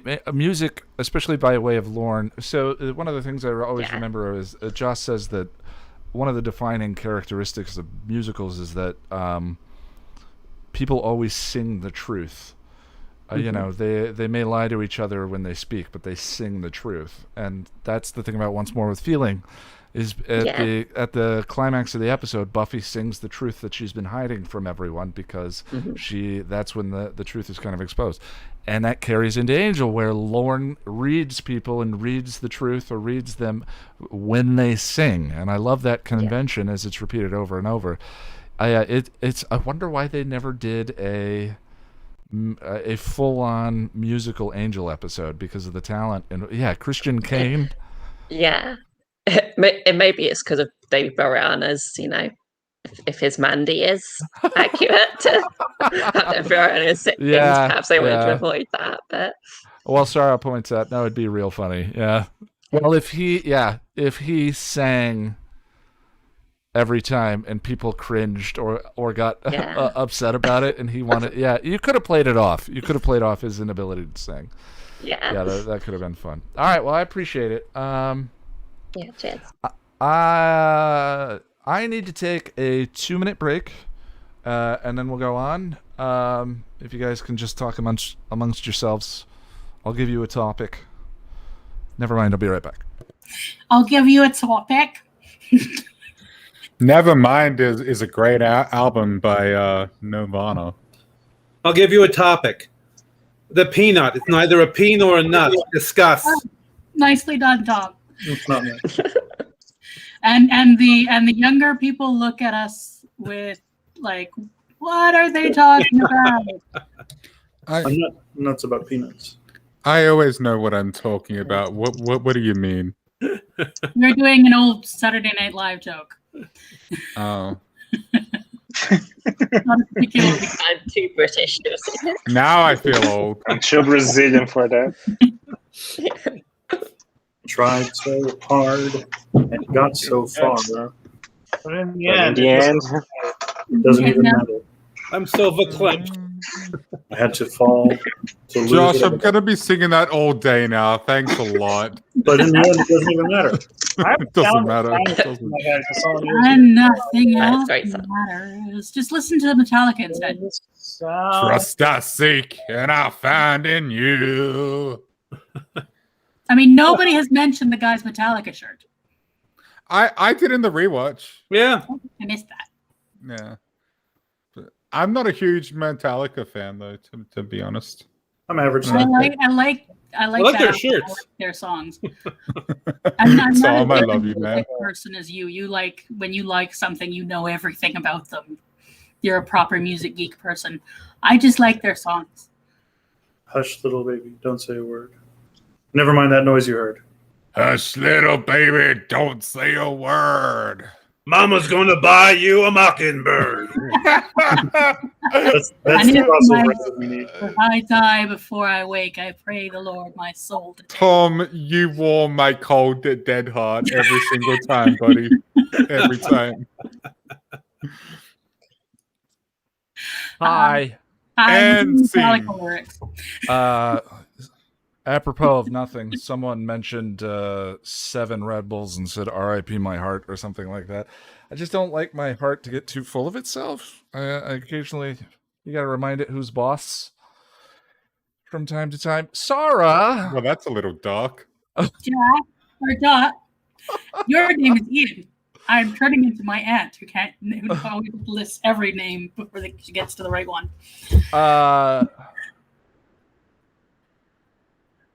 I've seen your Indiana Jones comments. I realize that Indiana Jones is problematic. I grew up with that. I was a big Sean Connery. So I started with Sherlock Holmes in terms of like heroes in fiction. And then you hit puberty and I go, oh, James Bond. And then James Bond kind of became a thing. And then I became hit my 20s and it went back to Sherlock Holmes. You know, it sort of goes all over the place. But Sean Connery, like I was always steeped in some toxic masculinity crap there. Well, welcome to the America. Welcome to the pop culture. Yeah, I mean it's everywhere and hard to get away from. But and then colonialism. Yeah. I get why people think Raiders is the best one, but Indiana Jones had Sean Connery in it, and I was a gigantic fan. But I have not revisited, and I know that it has been revisited recently. If you'd care to, I'm not espousing the merits of those films either. I was just pointing out the connections that it had. From a filmmaking point of view, the stunts and everything's good. It's like so colonialist. I watched Sure. the mummy and cheer the mummy killing the thieving colonialists. Yeah, that is a new perspective of the digital era. I think, like, it not new. Certainly, the idea of anti-colonialism is not a new perspective. What I'm talking about is Not for those of us who are victims of colonialism. No, absolutely. But I saw a meme circulating around that showed 4 pillars, 4 of these carved, and I don't remember what country it was in, but 4 of these carved ancient pillars standing out there in the sun on some beautiful vista, and there was a 5th that was missing on the ground. Cut to a picture of the London Museum, or maybe it was the Met. I don't remember exactly. I'm completely butchering it. And there it is. Yeah. You know, and sort of 80s and 90s, that era where I was a kid growing up, we sort of vaunt museums as for the history and getting to learn about the world and whatever, but then I don't think that perspective of, but we stole the world and brought it to to London and to New York and to Paris and all of that, and I think that's permeating now every place. That perspective is a wonderful thing, but Admittedly, half of my ancestors were doing the thieving, just as the other half were having everything fucking stolen. It's always fun to learn about your history in somebody else's museum. Right. Yeah. Well, I'm glad that idea is now spreading, but I don't know what to make of it. I'm not a fan of Indiana Jones. It's just I'm just not a fan of that representation of Middle Eastern people. It's not fun. I completely understand, but I just wanted to give you a chance to comment, because the last couple of, I think you mentioned that the last time when Raiders came up in conversation. Yeah, we talked about it on my channel. I already outed myself there as being on Star Trek V, yeah. Yes. But I don't think I think the Indiana Jones stuff is basically here because I think we're going from an existential thing where Angel creates his own trial. So he's a fan, and that's why. But I also don't. That's an interesting reading. I also think it doesn't matter, because I think the actual trial is Darla's. I think the actual trial is Darla choosing to endure watching Angel suffering and experiencing it. Okay. Even, and like the choice, accepting sort of her acceptance, because I think the interesting journey in this episode is hers. And I think Shakespeare is the right reference, but I take the Shakespeare, actually, I would take it from the Scottish play. Okay. I'm like, I don't want to. I'm way too superstitious when it comes to theater stuff. Completely understand. Like I'm going to flex. Tomorrow and tomorrow and tomorrow creeps in this petty pace from day to day, to the last syllable of recorded time, and all our yesterdays have lighted fools the way to dusty death. Out, out, brief candle, life is but a walking shadow, a poor player who struts and frets his hour upon the stage, and then is heard no more.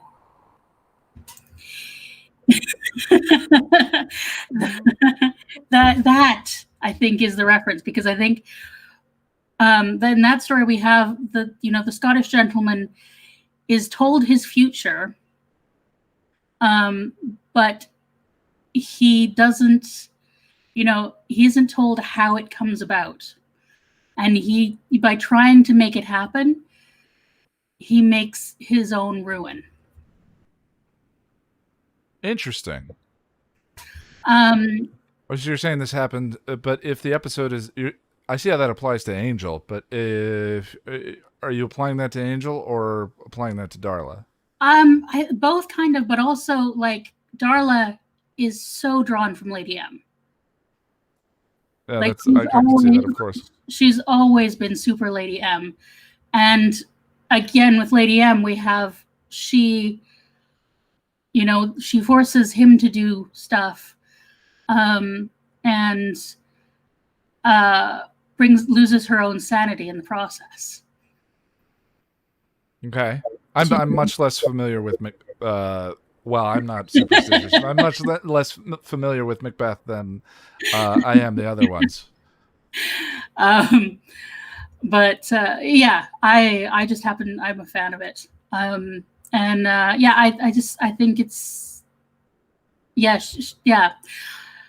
And I think this, because there is a whole sort of existentialist element to the Scottish play, and it's just pure tragic of the sort of bringing about your own ruin through your actions,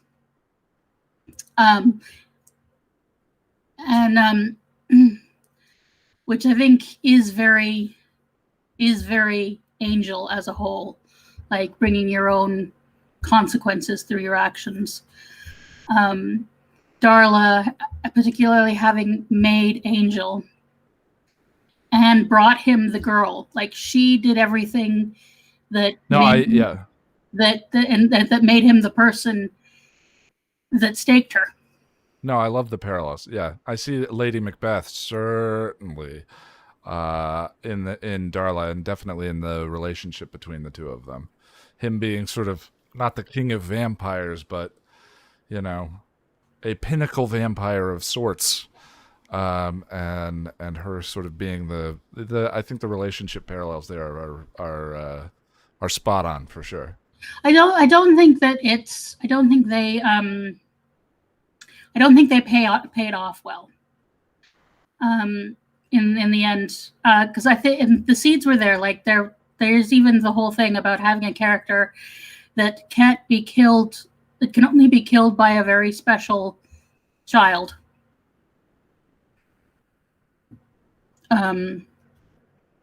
It's not Angel, but they, so they're building things in. I think they're pulling from a lot of different tragedy plots. Yeah. I think I wish this episode had been drawn out over several episodes, because I think it has the goods for that, and it could have. And I think the season would have been better if, like, Reunion had been the end of the season.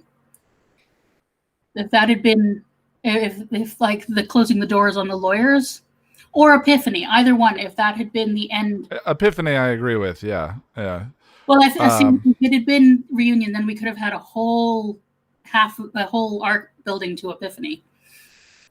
Yeah. Well, definitely more time with Darla. I mean, their relationship to me this season is one of the driving emotional. You think of the heavy emotional beats in season 2. Favor. You think you did me a favor? You damned me. And there are so many of them. There are a few with the rest of the gang, but so many of them are between these two characters, and it's rich with dramatic material given their history together. And I like the reading. I mean, I think you can. I think it works both ways. I think the idea of the trial itself, that Darla in Angel's life is his trial, or that her trial is watching what he suffers through on her behalf. I like both of those. Yeah, there are many. Yeah, and I think if you break this episode out into 2 different ones and sort of have a journey adventure episode and then the character study episode and all of that, I think that's a good way to do it. Also, that would compress some of the stuff that's coming up. And also thin Blue Line. Stretching things out a bit would have given space to have actual stuff for the rest of the people to do, other than Cordy give us toxic masculinity stupidness by questioning Wes's masculinity, manliness, which is just ick. Yeah, do you have any clothes that a man would wear? Yeah. I mean, in fairness, I would say dated. That was all very... Yes, it was very 90s. Very 90s, of a time and a place. Yeah. On costumes, there is kind of a neat thing I noticed that between Darla and Cordy, they each have somewhat Drusilla-like looks. If you put their 2 looks together, you get something very similar, like the black lacy thing that she wears. Oh, yeah. Not the sort of funeral dress that she wears the rest of it, but the black lacy thing mixed with the red that Cordy's wearing that isn't very Cordelia. You get Drusilla's look.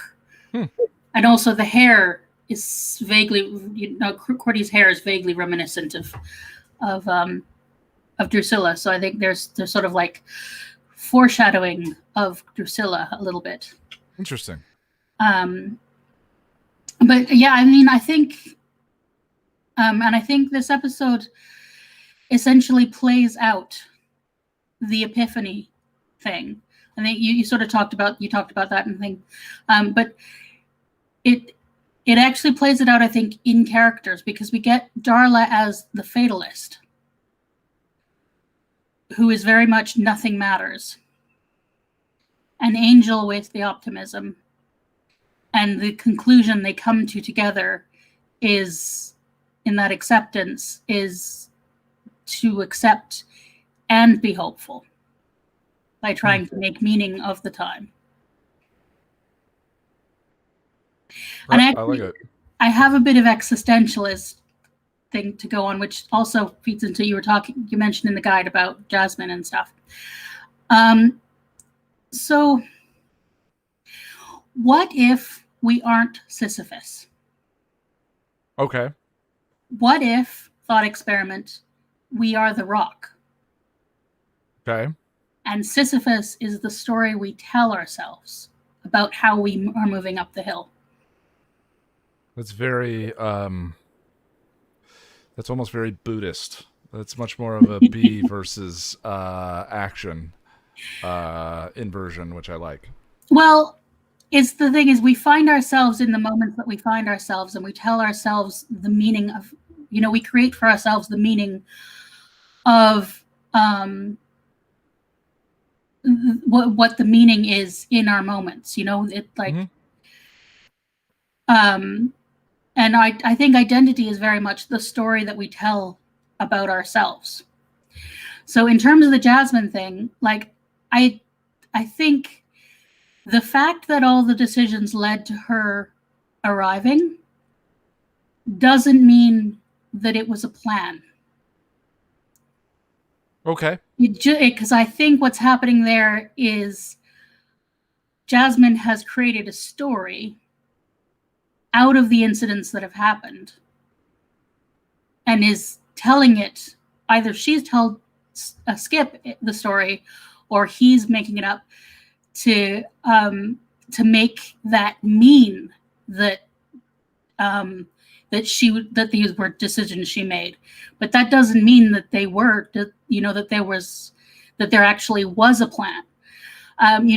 Buffy tells us in Amends, just because an evil thing takes credit for bringing you back doesn't mean you have to believe it.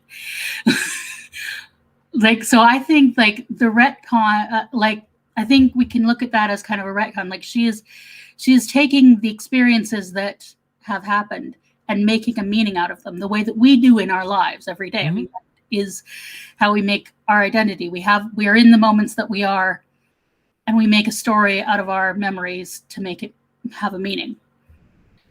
And she's just taking that and turning it to make it look. This is how I make it not the stupid retcon that I hate.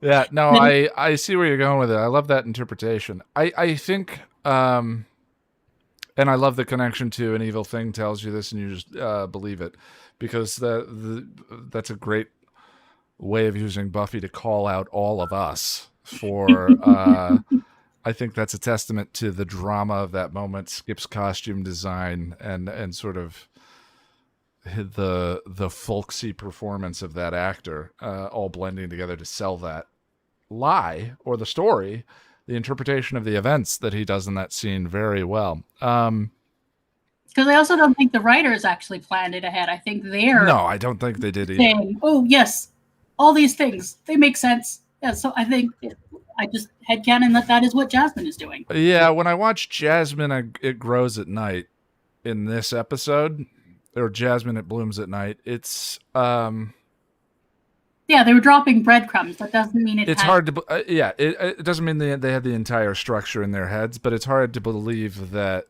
watching that again that there wasn't something that they weren't dropping a number of breadcrumbs and then decided to connect 2 or 3 of them at some point, giving themselves options as they went along. But no, I like that interpretation of her using our compulsion to seek structure from the chaos. I think that's a good way of dealing with the retcon. I mean that's is a little bit of chaos thinking is think that chaos just is and we make meaning out of it. Yeah, I think the difference between in terms of the Sisyphus versus the Rock idea, which I like, I think that the Rock doesn't care about time and doesn't have memory, and I think that's the challenge of. I think from a Buddhist perspective, I think that you're right on, but I think that Sisyphus has to grapple with both of those things. Yeah, it's the fact that the Sisyphus is a person and the Rock isn't, so we know that the Rock has memory and stuff. Whereas I'm just like for the purpose of the metaphor, like the Rock finds itself, if we imagine it's a rock with sentience, it finds itself in a place and has memories of having been in another place. Sure. And says, there must be a being that moved me. Yeah, there's a. I get what you're saying. It's interesting how that. Well, that's a conversation for a different one. Is there anything else you'd like to throw out about the trial? I probably don't have any time left on the counter. Oh yeah, just the makeup. On the way that that they sort of deliberately make Darla look drained throughout the. Oh yeah. Yeah. I didn't catch that, but that's great. It's exceptionally well done, and like at times there are times when her makeup and her hair is very Buffy. Yeah, and then they drain the color, and yeah, it's just.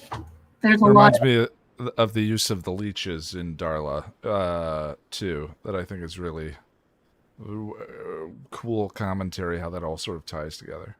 Mm-hmm. And the sort of painting the lipstick on as like painting life, because red is the color of life. Yeah, I love it. Like, yeah, it's sanguine. All right, well, good deal. Let me go to Josh. We'll go Josh, and then Tom, and then Russell will take us home. Josh and Q. Wow, Q looks like very imposing over your shoulder there. Well, he always is, no matter where. The trial never ends. And that's exactly why I picked him for this episode. Ah, I see. Wow, I said that without actually connecting the dots until you pointed that out. I love it. The trial never ends. Boop. Hello, sir. Hello. How's it going? So, how do you think they're going to explain John Delancey aging? In I was thinking about this the other day. If he's in Picard season 2, they're going to have some joke about him wanting to look as decrepit as Picard, or something like that, since he doesn't need to age. Yeah, he's making fun of Jean-Luc 100%. I mean, he did it in All Good Things when he had the ear horn and he was like, "You lost your mummy." Yeah, they've got to have some kind of throw in, or some kind of reference to that. I wonder if Patrick Stewart is as old as he was in All Good Things now. I think he's older than he was. Yeah, he's a little bit older because All Good Things. Man, you're about to expose how much of a nerd I am. All Good Things took place about 4 years before season 1 of Picard takes place. Josh, we exposed how much of a nerd we both are a long time ago. So I wouldn't worry about it. Well, the trial. Mm-hmm. Tell me about the trial. Thoughts on the episode? The trial mentioned so far. The trial never ends, Ian. And I really like. You said something earlier. I think it was when you were talking to Emily about the structure, like the epiphany and epiphany being in the structure of each episode. Of like nothing that we do matters kind of a thing. And so in a really lovely way for the season, structure mirrors theme, and I love it. Yeah. And it struck me how, just how much of a challenge it is to write this story. I mean, because so much of conventional storytelling is destination driven, where the climax of the story is a resolution and ties everything together, and then you have falling action and so on and so forth. And if your entire driving theme is that destination is irrelevant to the journey itself, that's a story structure that is essentially a straight line. You know. So what an amazing challenge they set for themselves in doing this. This is the season that is about that too. You know, season 3 and season 4 and season 5 are all different questions and different themes. This season is that question, and it's really incredible. It really is, and this is one of the reasons why this season is my favorite season. I love pretty much everything in this season and every episode in this season. I really do like Angel off by himself even when he fires the crew. I love his cheesy noir voiceover in the episode where he goes up against Darla and Drusilla, and he's like, "They can fight the good fight. Someone has to fight the war. Push-ups, push-ups, push-ups, push-ups." You know, it's so good. And David Boreanaz is just a master of like, I'm going to bring you along with me on this emotional journey through this otherwise really cheesy dialogue. Is it the only one that he has a voiceover in Angel? I don't know if it's the only one that has a voiceover in, but it's the only one where he doesn't speak. The series opens with him saying Los Angeles. But he's talking to the dude next to him at the bar. Yeah. But then that one doesn't voiceover, and then you think the only Buffy episode where that happened was Passion. Mm-hmm. And so the mirrors of him sort of being Angelus but with a soul, which I think is an element that is interweaved here, is pretty interesting. Mm-hmm.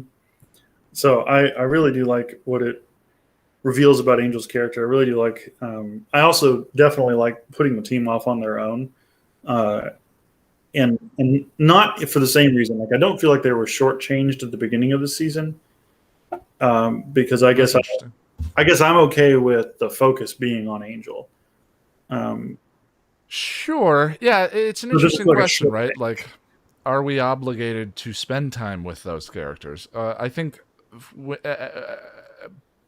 from the perspective of being fans of the series, mm-hmm. you know, and the broad view of once we've watched these multiple times, I think that Shortchanged emerges from that, mm-hmm. where we have the intimate relationship with these characters and the love for these characters and sort of are used to the show as an ensemble series. But sort of in the period that this was being written, as they were airing, and the story that they were trying to tell at the time, was there an obligation to those characters as opposed to Angel and Darla? No, I don't think so. I think that's fair reading. Yeah. So I have a lot of thoughts that were kind of building off of the discussion that's been happening. But I think that the trial in this episode is definitely Angel. Like, yeah, Darla gets a pretty great character arc in terms of accepting her death. But the point of the trial is Angel accepting his life. And to me, that's why his choice at the end was wrong. And it was kind of a no-win scenario. Like, if he hadn't chosen to sacrifice himself, then I don't know what the butler would have done to Darla. But he didn't. In my view, when I'm watching the episode and when I'm thinking about, that's interesting. When I'm thinking about when he gets poisoned in graduation day, and right before he drinks out of Buffy, Buffy comes in and he thinks Buffy's saying goodbye to him, and he's like, I'm ready to go. So you're reading it as a repeat of Amends, almost. His sort of suicidal nature. But when we marry that concept with the Shanshu, it's less about suicide and more about like, oh, finally, this will redeem me. Huh. Me sacrificing my life for Darla. This is it. This is what's going to redeem me.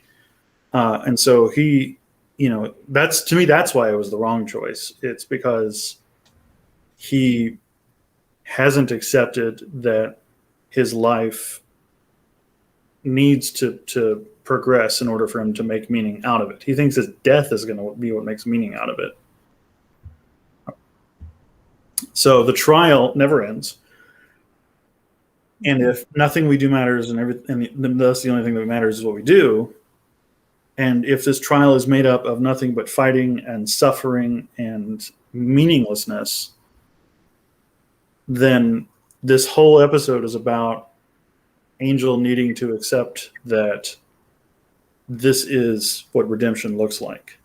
It's just one day. Battle. Yeah. And I love it. I think it creates problems with the nuts and bolts of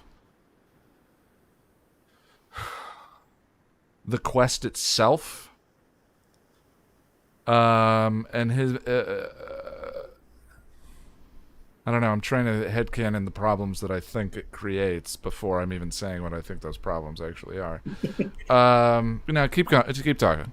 So it's, and this is part of the message in Happy Anniversary. They're like, a frozen moment is meaningless. That's what makes it, as I think it was Emily again who put the quote in the chat. That's what I love people. I love people distilling beautiful things from episodes that I find revolting. Happy Anniversary might be my least favorite. No, but I think that's a lovely thing to take away from that episode, and I find that episode horrifying. That it's aged more poorly than. Anyway, go ahead. Yeah, no, it's vile. Yeah. And everything is, so the trial never ends. Everything is about living, and the framework of Angel being a recovering alcoholic, when dropped around this season and when dropped around that theme, works really well too. Of one day at a time kind of approaches to addiction recovery, and the each of the 12 steps of Alcoholics Anonymous being related to, like, they're numbered sequentially, so they seem like there's a destination, but the 12th step is basically keep doing it, and continue to go back through and everything like that. So it's about him needing to come to terms with what he's this close to doing at the very end of the episode, with like,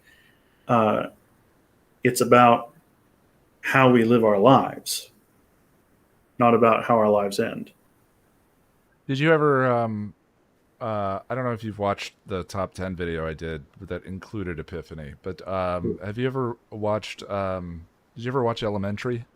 Listen, man, because of that top 10 video that you did, yeah, I am on my second watch through of Elementary. That Holmes's speech that I have in there about it's so good. It would in fact be an anticlimax, a surrender to the incessant drip, drip, drip of existence.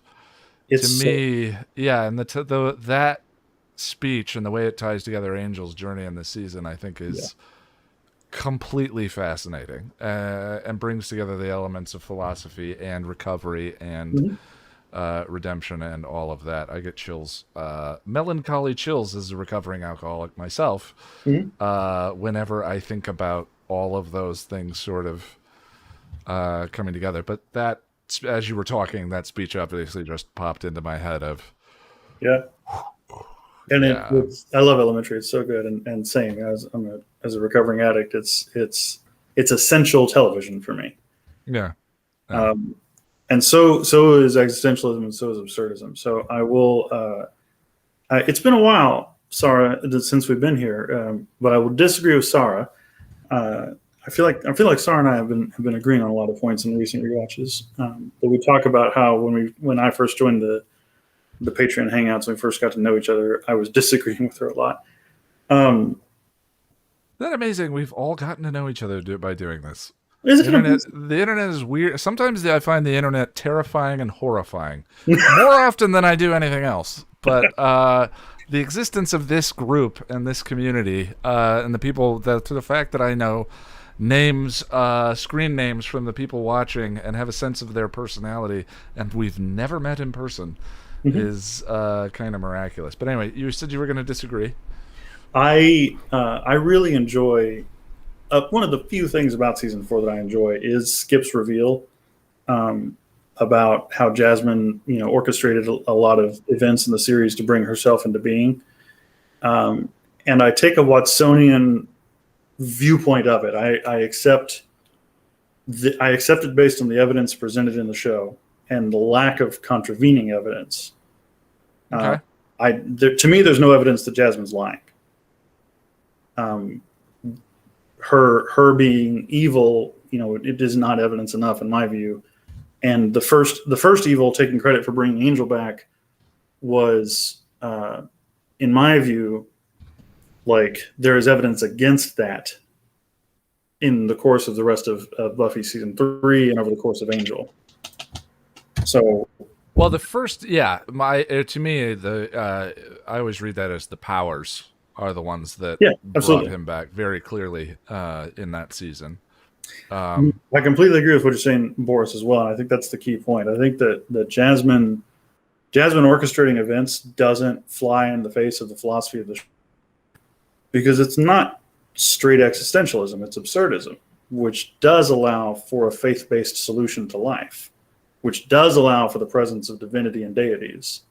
But the presence of divinity does not imply a caring universe. Right. Well, the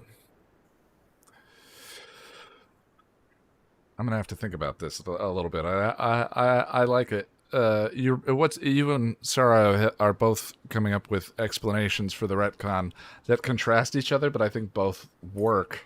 I'm also not convinced it's a retcon. I'm not convinced that this wasn't long-term. You don't think they? There's too many things in this episode that pay off in season 4. Sure. I'm not. If we're going to go Doylist, there's no evidence that it was a retcon. Okay. But from a Watsonian perspective, it's not. The presence of divinity doesn't imply a caring universe, and the divinity and deities are shown to be indifferent all the time, all throughout literature, especially Greek literature, from which Angel draws heavily. So it doesn't break the universe or the philosophy, in my opinion. Well, I think people object to the retcon from the perspective of I think the retcon feels emotionally unsatisfying as a viewer, and I'm not sure that whether or not it's justified in the universe. I think that it's a tough sell to the audience because we're watching these stories feeling as though they're developing spontaneously, and watching these characters grow and be heroic sometimes and all of that.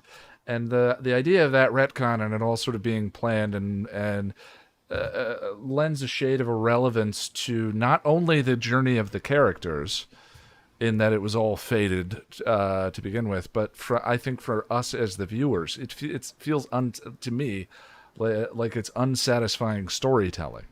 That I'll completely agree with, and you'll get no argument with me that by and large season 4 is unsatisfying storytelling. Sure, but from the mechanics of the universe, I think that either what you said or what Sarah said work. So to that end, I unless I something, I'm not following where Wolfram and Hart. We're bringing Jasmine in as part of Wolfram and Hart's plan. As I recall, season 3, Wolfram and Hart was just as blindsided. As there are Angel.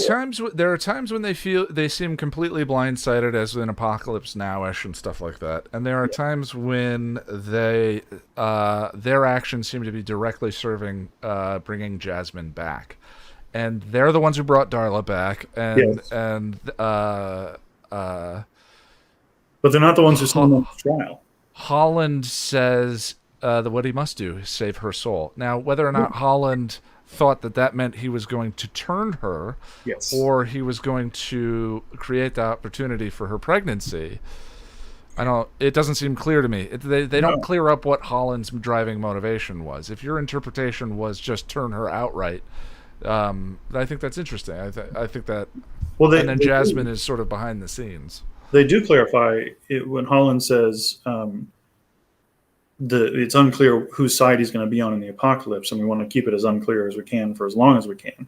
And Holland's goal, Holland's villainous goal this entire season is just to bring Angel to despair. However that happens, whether he turns Darla, whether he kills Darla, because that could save her soul potentially, or like just watches her have this horrible lingering death. The goal is to bring him to the edge of despair. And in the at the end of the first season, whatever that demon's Wormy Phantom of the Opera says, the goal was to bring him down to us. Yeah. And the Shanshu prophecy is necessary to do it. I don't know. I hadn't thought about it. To me, their actions seem kind of mixed in with Jasmine sometimes, but that's also part of the retcon. That's because Jasmine represents an outside context problem within the universe of this show. Sure. Which is a phrase that comes from a book called Accession by Ian M. Banks, and refers to an obstacle that is presented before heroes that could not have been foreseen, predicted, or defended against by the heroes prior to its arrival. And kind of the real world analog is the arrival, speaking of colonialism, the arrival of European colonialists in America in the middle of the last millennium. It's Jasmine comes from so far out of left field that even the arch villains of the show didn't see her coming. And Wolfram and Hart winds up sort of indirectly dueling against Jasmine as well in season 4. Yeah. And I have a theory about that. We'll save that for when we get there. But Emily, you joke about Doyle, but taking Skip's claim at face value, lacking evidence to refute it, and with a Watsonian interpretation, I actually think it was Jasmine who gave Cordy the visions. There is absolutely no evidence that Doyle did that deliberately. No, I don't think he did.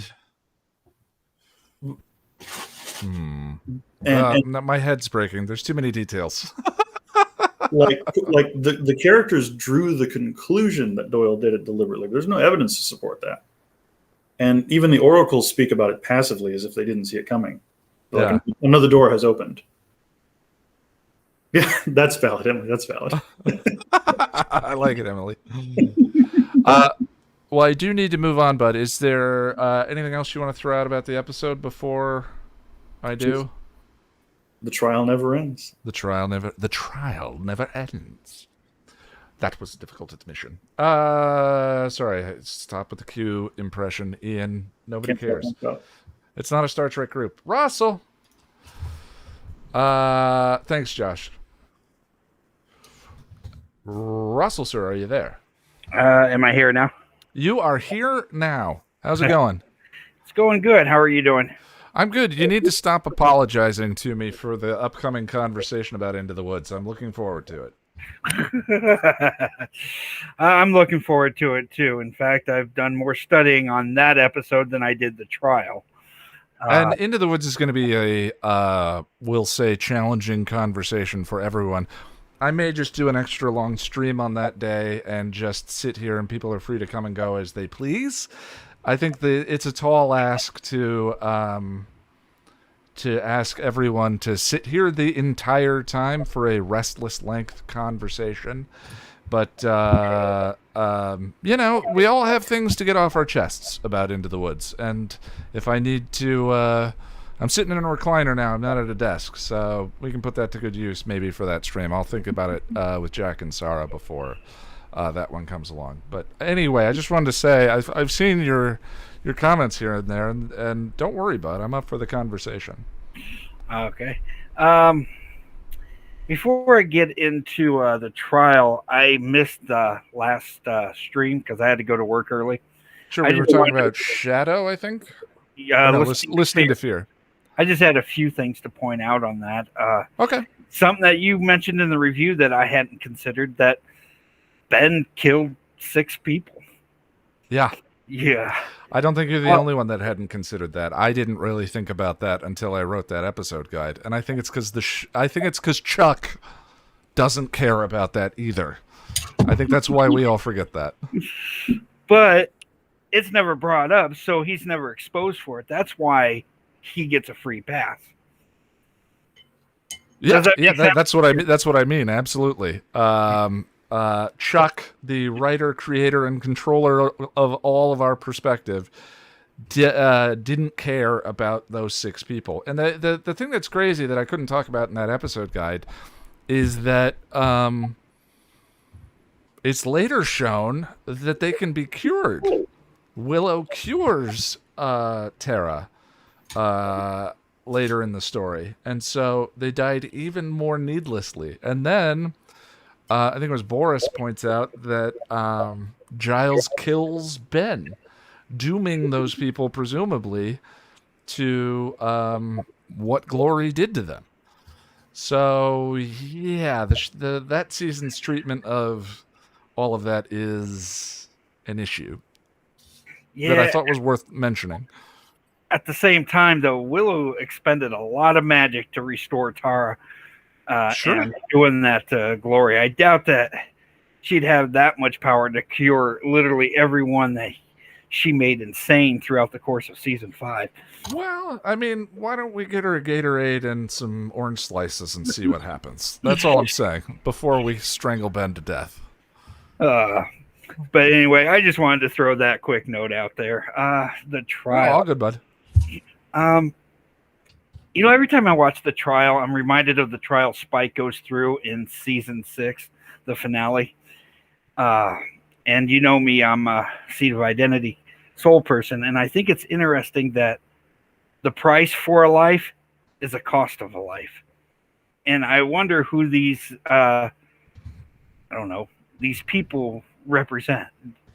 Like the butler guy, who is he working for? Is he working for the Powers? Is he working for agents like Wolfram and Hart? Is he a free agent?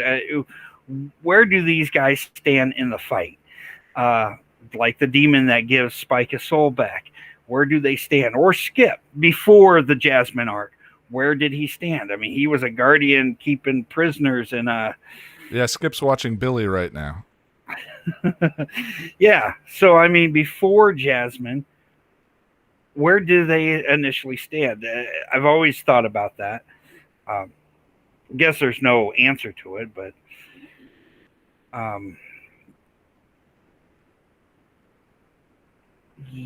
yeah, I was kind of looking for your thoughts on that. But sorry, I got momentarily distracted because Emily said something in chat that I wanted to highlight, but I have forgotten how to use the button. Oh, there we go.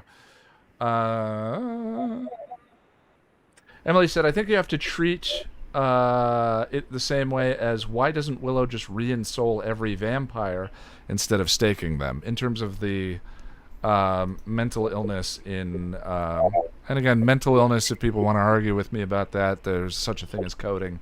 But the Glory's consequences, Glory's collateral damage in season 5. I think that's a good argument. Russell, you mentioned the trial for Spike. One thing I always wonder after Spike goes on Angel in season 5 is why the hell didn't Angel go do the same trial? If there were a way to restore his soul so that he didn't have to worry about the curse. I mean, now that I say that, Angel also destroyed the Ring of Amara for similar reasons.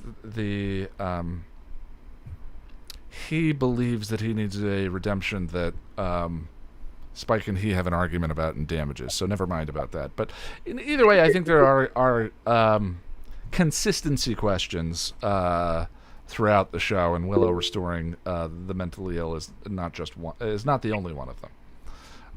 So I'm sorry, Russell. What was the one you wanted me to comment on specifically?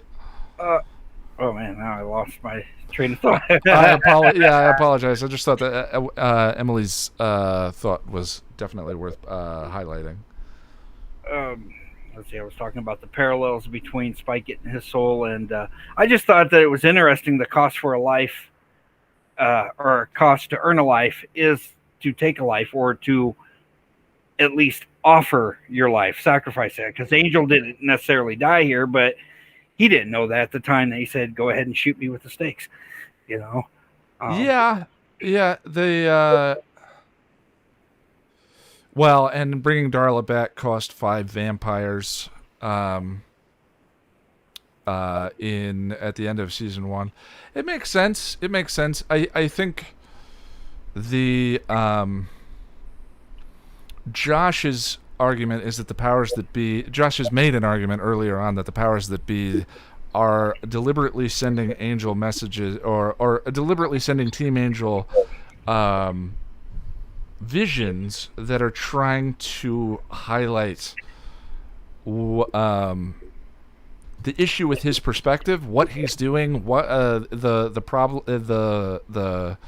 problems with his philosophy and approach this season.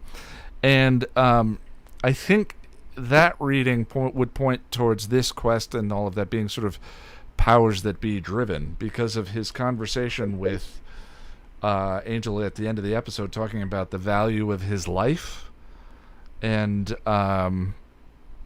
sacrificing himself on her behalf. But again, it depends on if you think that Angel is being rash and suicidal, or if he's actually being noble and the right thing was to try and save her, or did Darla get her chance? I don't know. It's tough. It's tough to parse all of it out, which is one of the joys of these conversations, of course. Oh, and now I remember the question I had for you. Sure. So, like the British guy that was going through Angel with the trials, or that demon guy that put Spike through his trials, or Skip before Jasmine, who did they work for? Haven't you ever just been curious about that? I mean, objects in space. Yeah, objects in the universe at the mercy of its circumstances. I think of them, most of those ancillary characters, I think of as meteors floating in space waiting to run into the group. Yeah, hence my problem with that last Buffy episode, that space demon. But Drusilla, it's always a pleasure to see Drusilla on screen. Modern day Drusilla, we get a lot of flashbacks, and of course the first will take her persona in season 7, but modern day Drusilla is just always a blast to watch. And yeah, I didn't start to notice it until the episode guides for Becoming Part 1, where she walks into the library and takes on Kendra, and that moment where they're sort of swaying back and forth with each other. I just had her name and it went away. The actress who plays Drusilla. Juliet Landau imbues her performance of Drusilla with so much balletic it's so hard to describe. The poise and there's like a majesty to Drusilla that is hard to describe. But when she wanders into the hotel room at the end of that episode, it is awe-inspiring in a way that is unique to that character. Drew's amazing, and I think so much of it is it comes from the unspoken things that Juliet Landau is doing in her performance. And her gaze towards Angel as Darla is drinking off her, that is just... Which is somehow childlike and wise. There's so much going on there. She's incredible. Yeah, I agree. I mean, so many emotions going through. First, she's nurturing her newborn child, so to speak, like a mother's, for lack of a better term, mother's affection. And she's looking at Angel like, you lost. All at the same time. At least that's the way I read into it. I did want to talk about Wolfram and Hart a little bit. Okay. I think Lindsay kind of knew that Drusilla was coming. Him inviting Angel into the apartment that's abandoned in the next episode. And the fact that what was the other? Oh, you mean at the end of this episode? Yeah, I think he absolutely brought her along. You know, and his relationship with Holland Manners. Yes, Holland does manipulate him to a point, but I don't think Lindsay is all that stupid either. So I don't think he's stupid. I just think that there are aspects to his choices that I hadn't grappled with on my first run through of the series. For instance, the fact that Holland had to have known that Darla was sick. And Lindsay doesn't seem to care that Holland knew. I think that there's something to that that is worth investigating, is all I'm saying. Yeah, but even by the time we get to the end of this episode, she's not symptomatic yet. At the moment that... she's looking a little more pale. Ish. Yeah. I'm just saying she's nowhere near to where she was when she had been sired by the Master originally. Yeah. Well, I do need to move on, but is there anything else you want to throw out about this episode? Nope. I think it's a really good one. Thank you. And I think I skipped Tom. Tom, I'm sorry. How's it going, Ian? Good, man. You are the caboose today. We'll make sure. That's okay.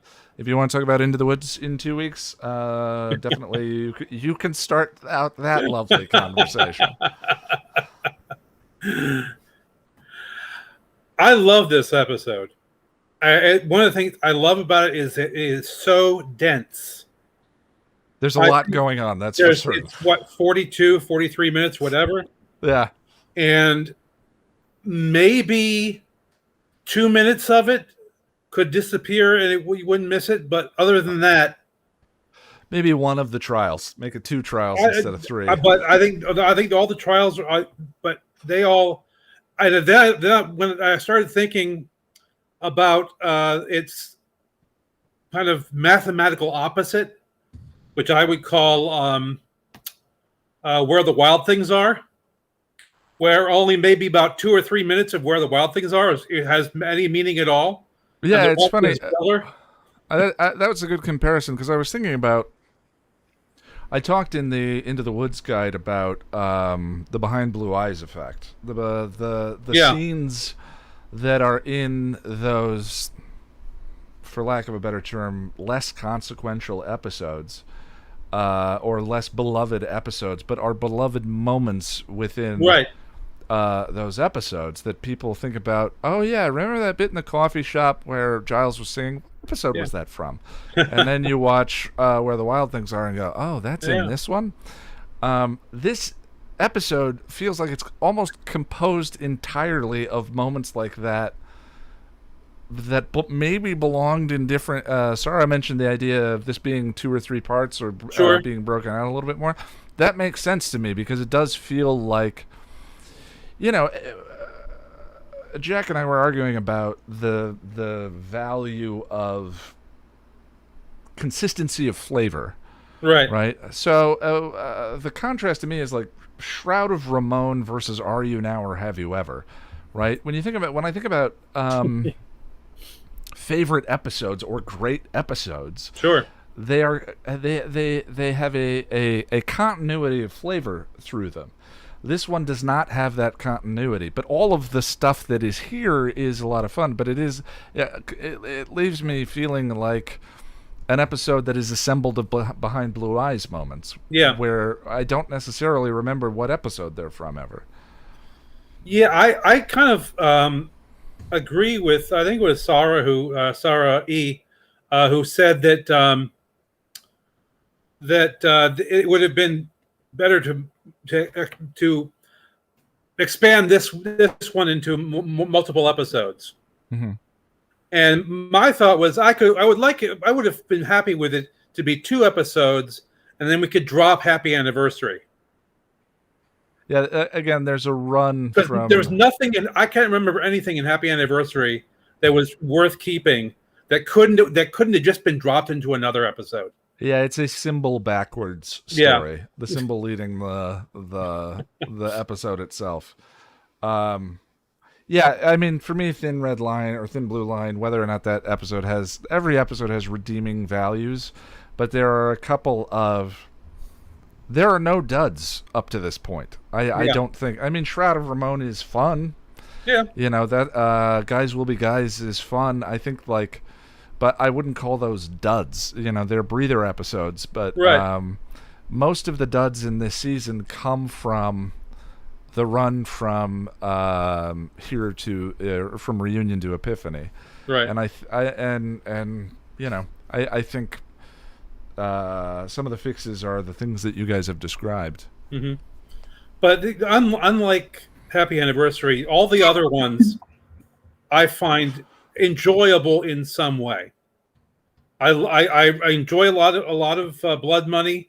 There's a lot of cheese in it, but I love reintroduction of Anne, and I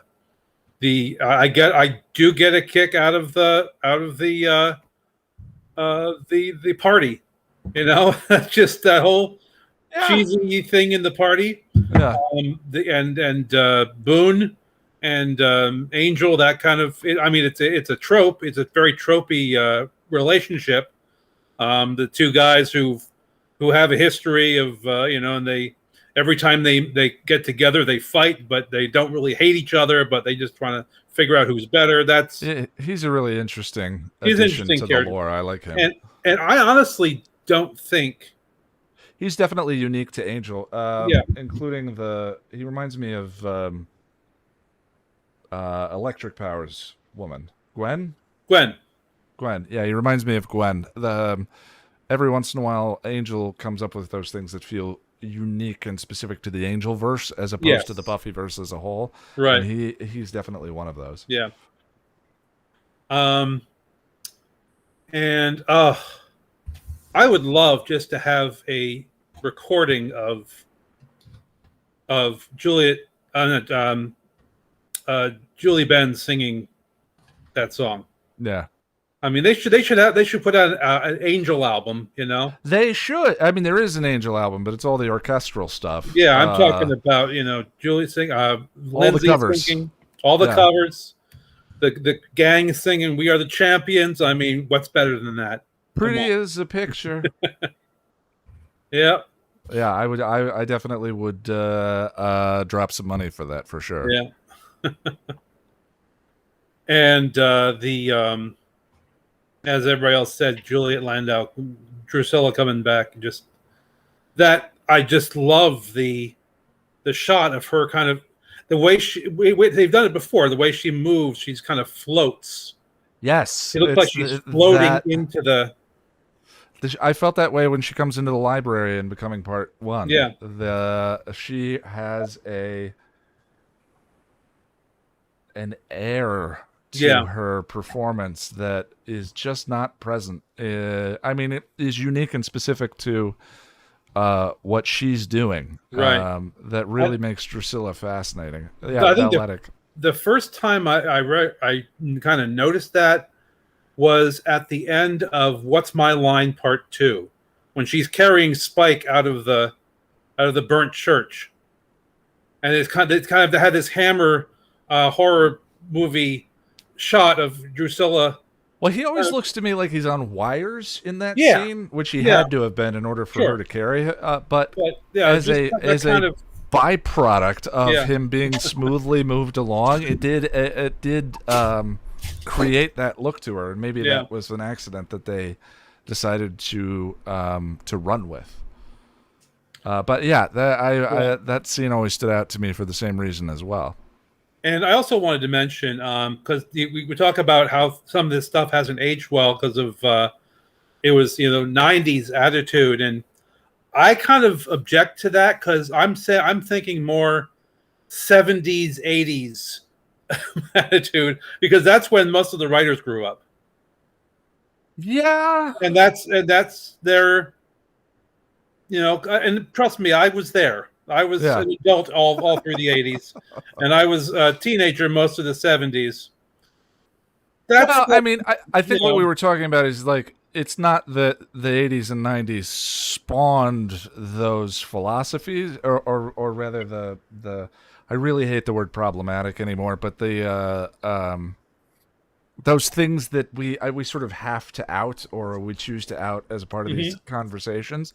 Just that it wasn't clear in the zeitgeist yet that those things were problems. They were sort of cultural blind spots still at that point.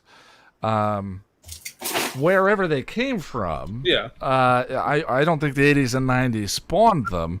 I don't think the 60s and 70s did either. I think, we're talking about aspects of really, actually, honestly, those are the things that hadn't quite been exposed yet, because basically the 70s we kind of started being more aware of racism and sexism, and 80s we became a little more aware, and et cetera, et cetera. I think goes on, and then kind of 90s we started becoming more aware of, I guess, more people, generally more aware of like the colonialism stuff, right? It's almost like the digital era has accelerated as much as it's accelerated the bad. It has accelerated cultural awareness of, like we were talking about, that meme I saw the other day of the pillars, and one of them is in the museum. Right. There are 4 in South America, and the 5th one was stolen and stands in a museum in London. And that used to be something that we looked at with pride, and wow, we really value history here.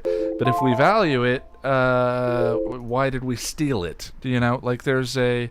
Well, if we didn't value it, we wouldn't have stolen it. Yeah, exactly. So there's a paradox there. There's a paradox there, I saw a conversation going in chat about what is the value of political correctness, and we're not going to get into that conversation because that gets very political.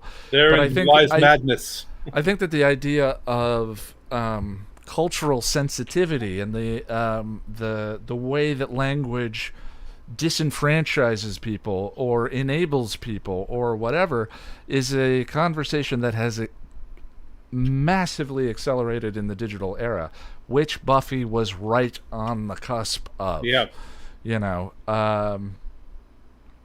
So I don't know. I think it's almost existential in that the conversation is what matters, because some of these things are, as long as we keep the conversation going, then hope is possible.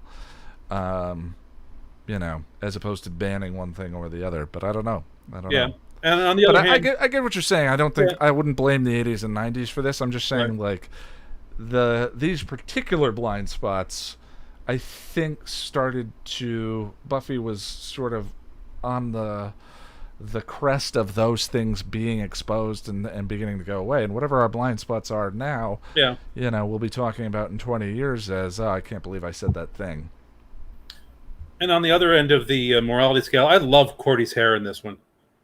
Yes, quite the turnaround. Yes, is, I mean, is that a wig in Shroud of Ramon? I think this was what they were actually ultimately going for, but they just, it was just too much. It was almost like her hair had gone back to the 80s. She had a little wanted helmet to be hair big, going but didn't on. have the shape of the 80s hair. But now it got a little more. Yeah, she had a little helmet hair. Yeah, in, the last episode, and this one it sits a little more naturally.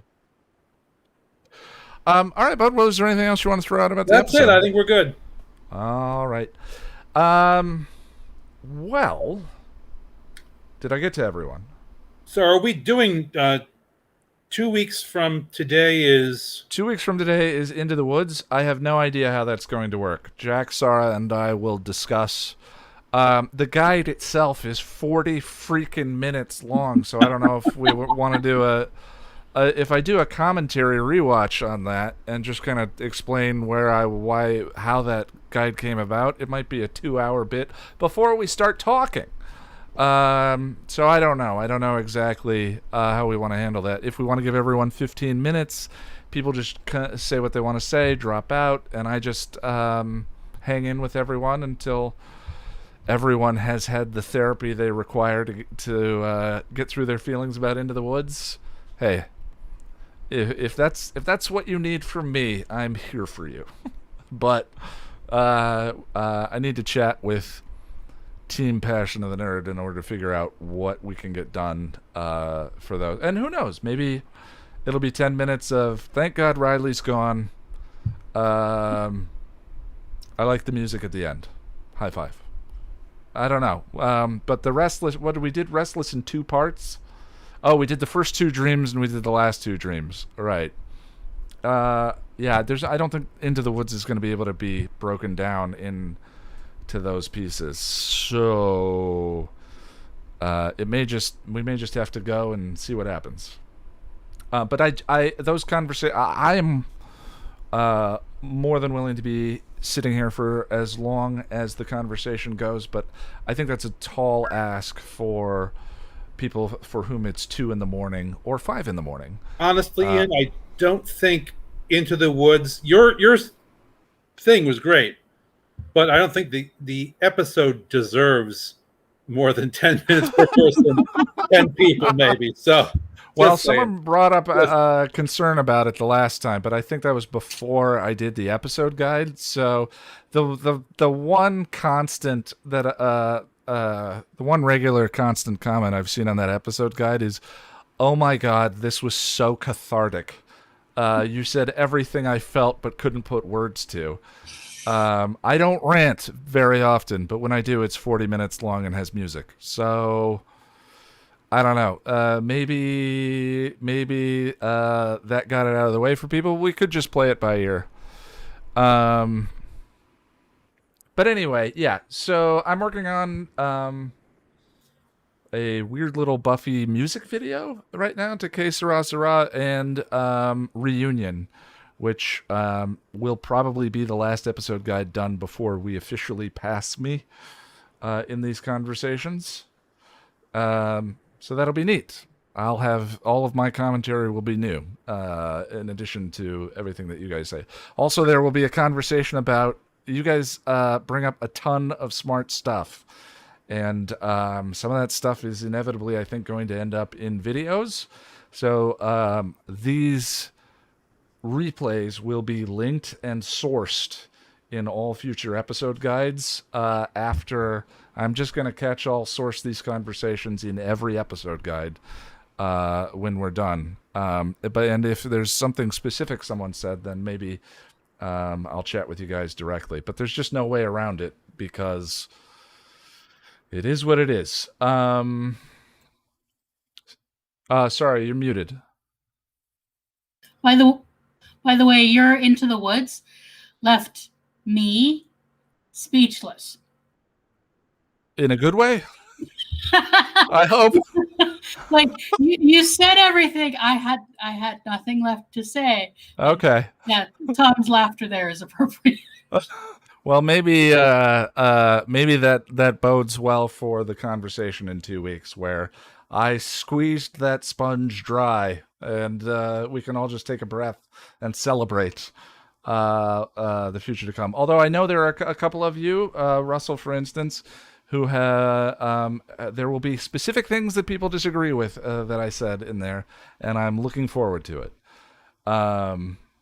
So yeah, well, I appreciate your time, guys. I think that's it. 2 weeks into the woods. Thank you, everyone in the stream. I'll try and give updates on Twitter at Ian Nittram as to my progress with the videos as we go along. I think that's it. Good night, y'all. Bye, friends. Bye. Bye, everybody. See ya.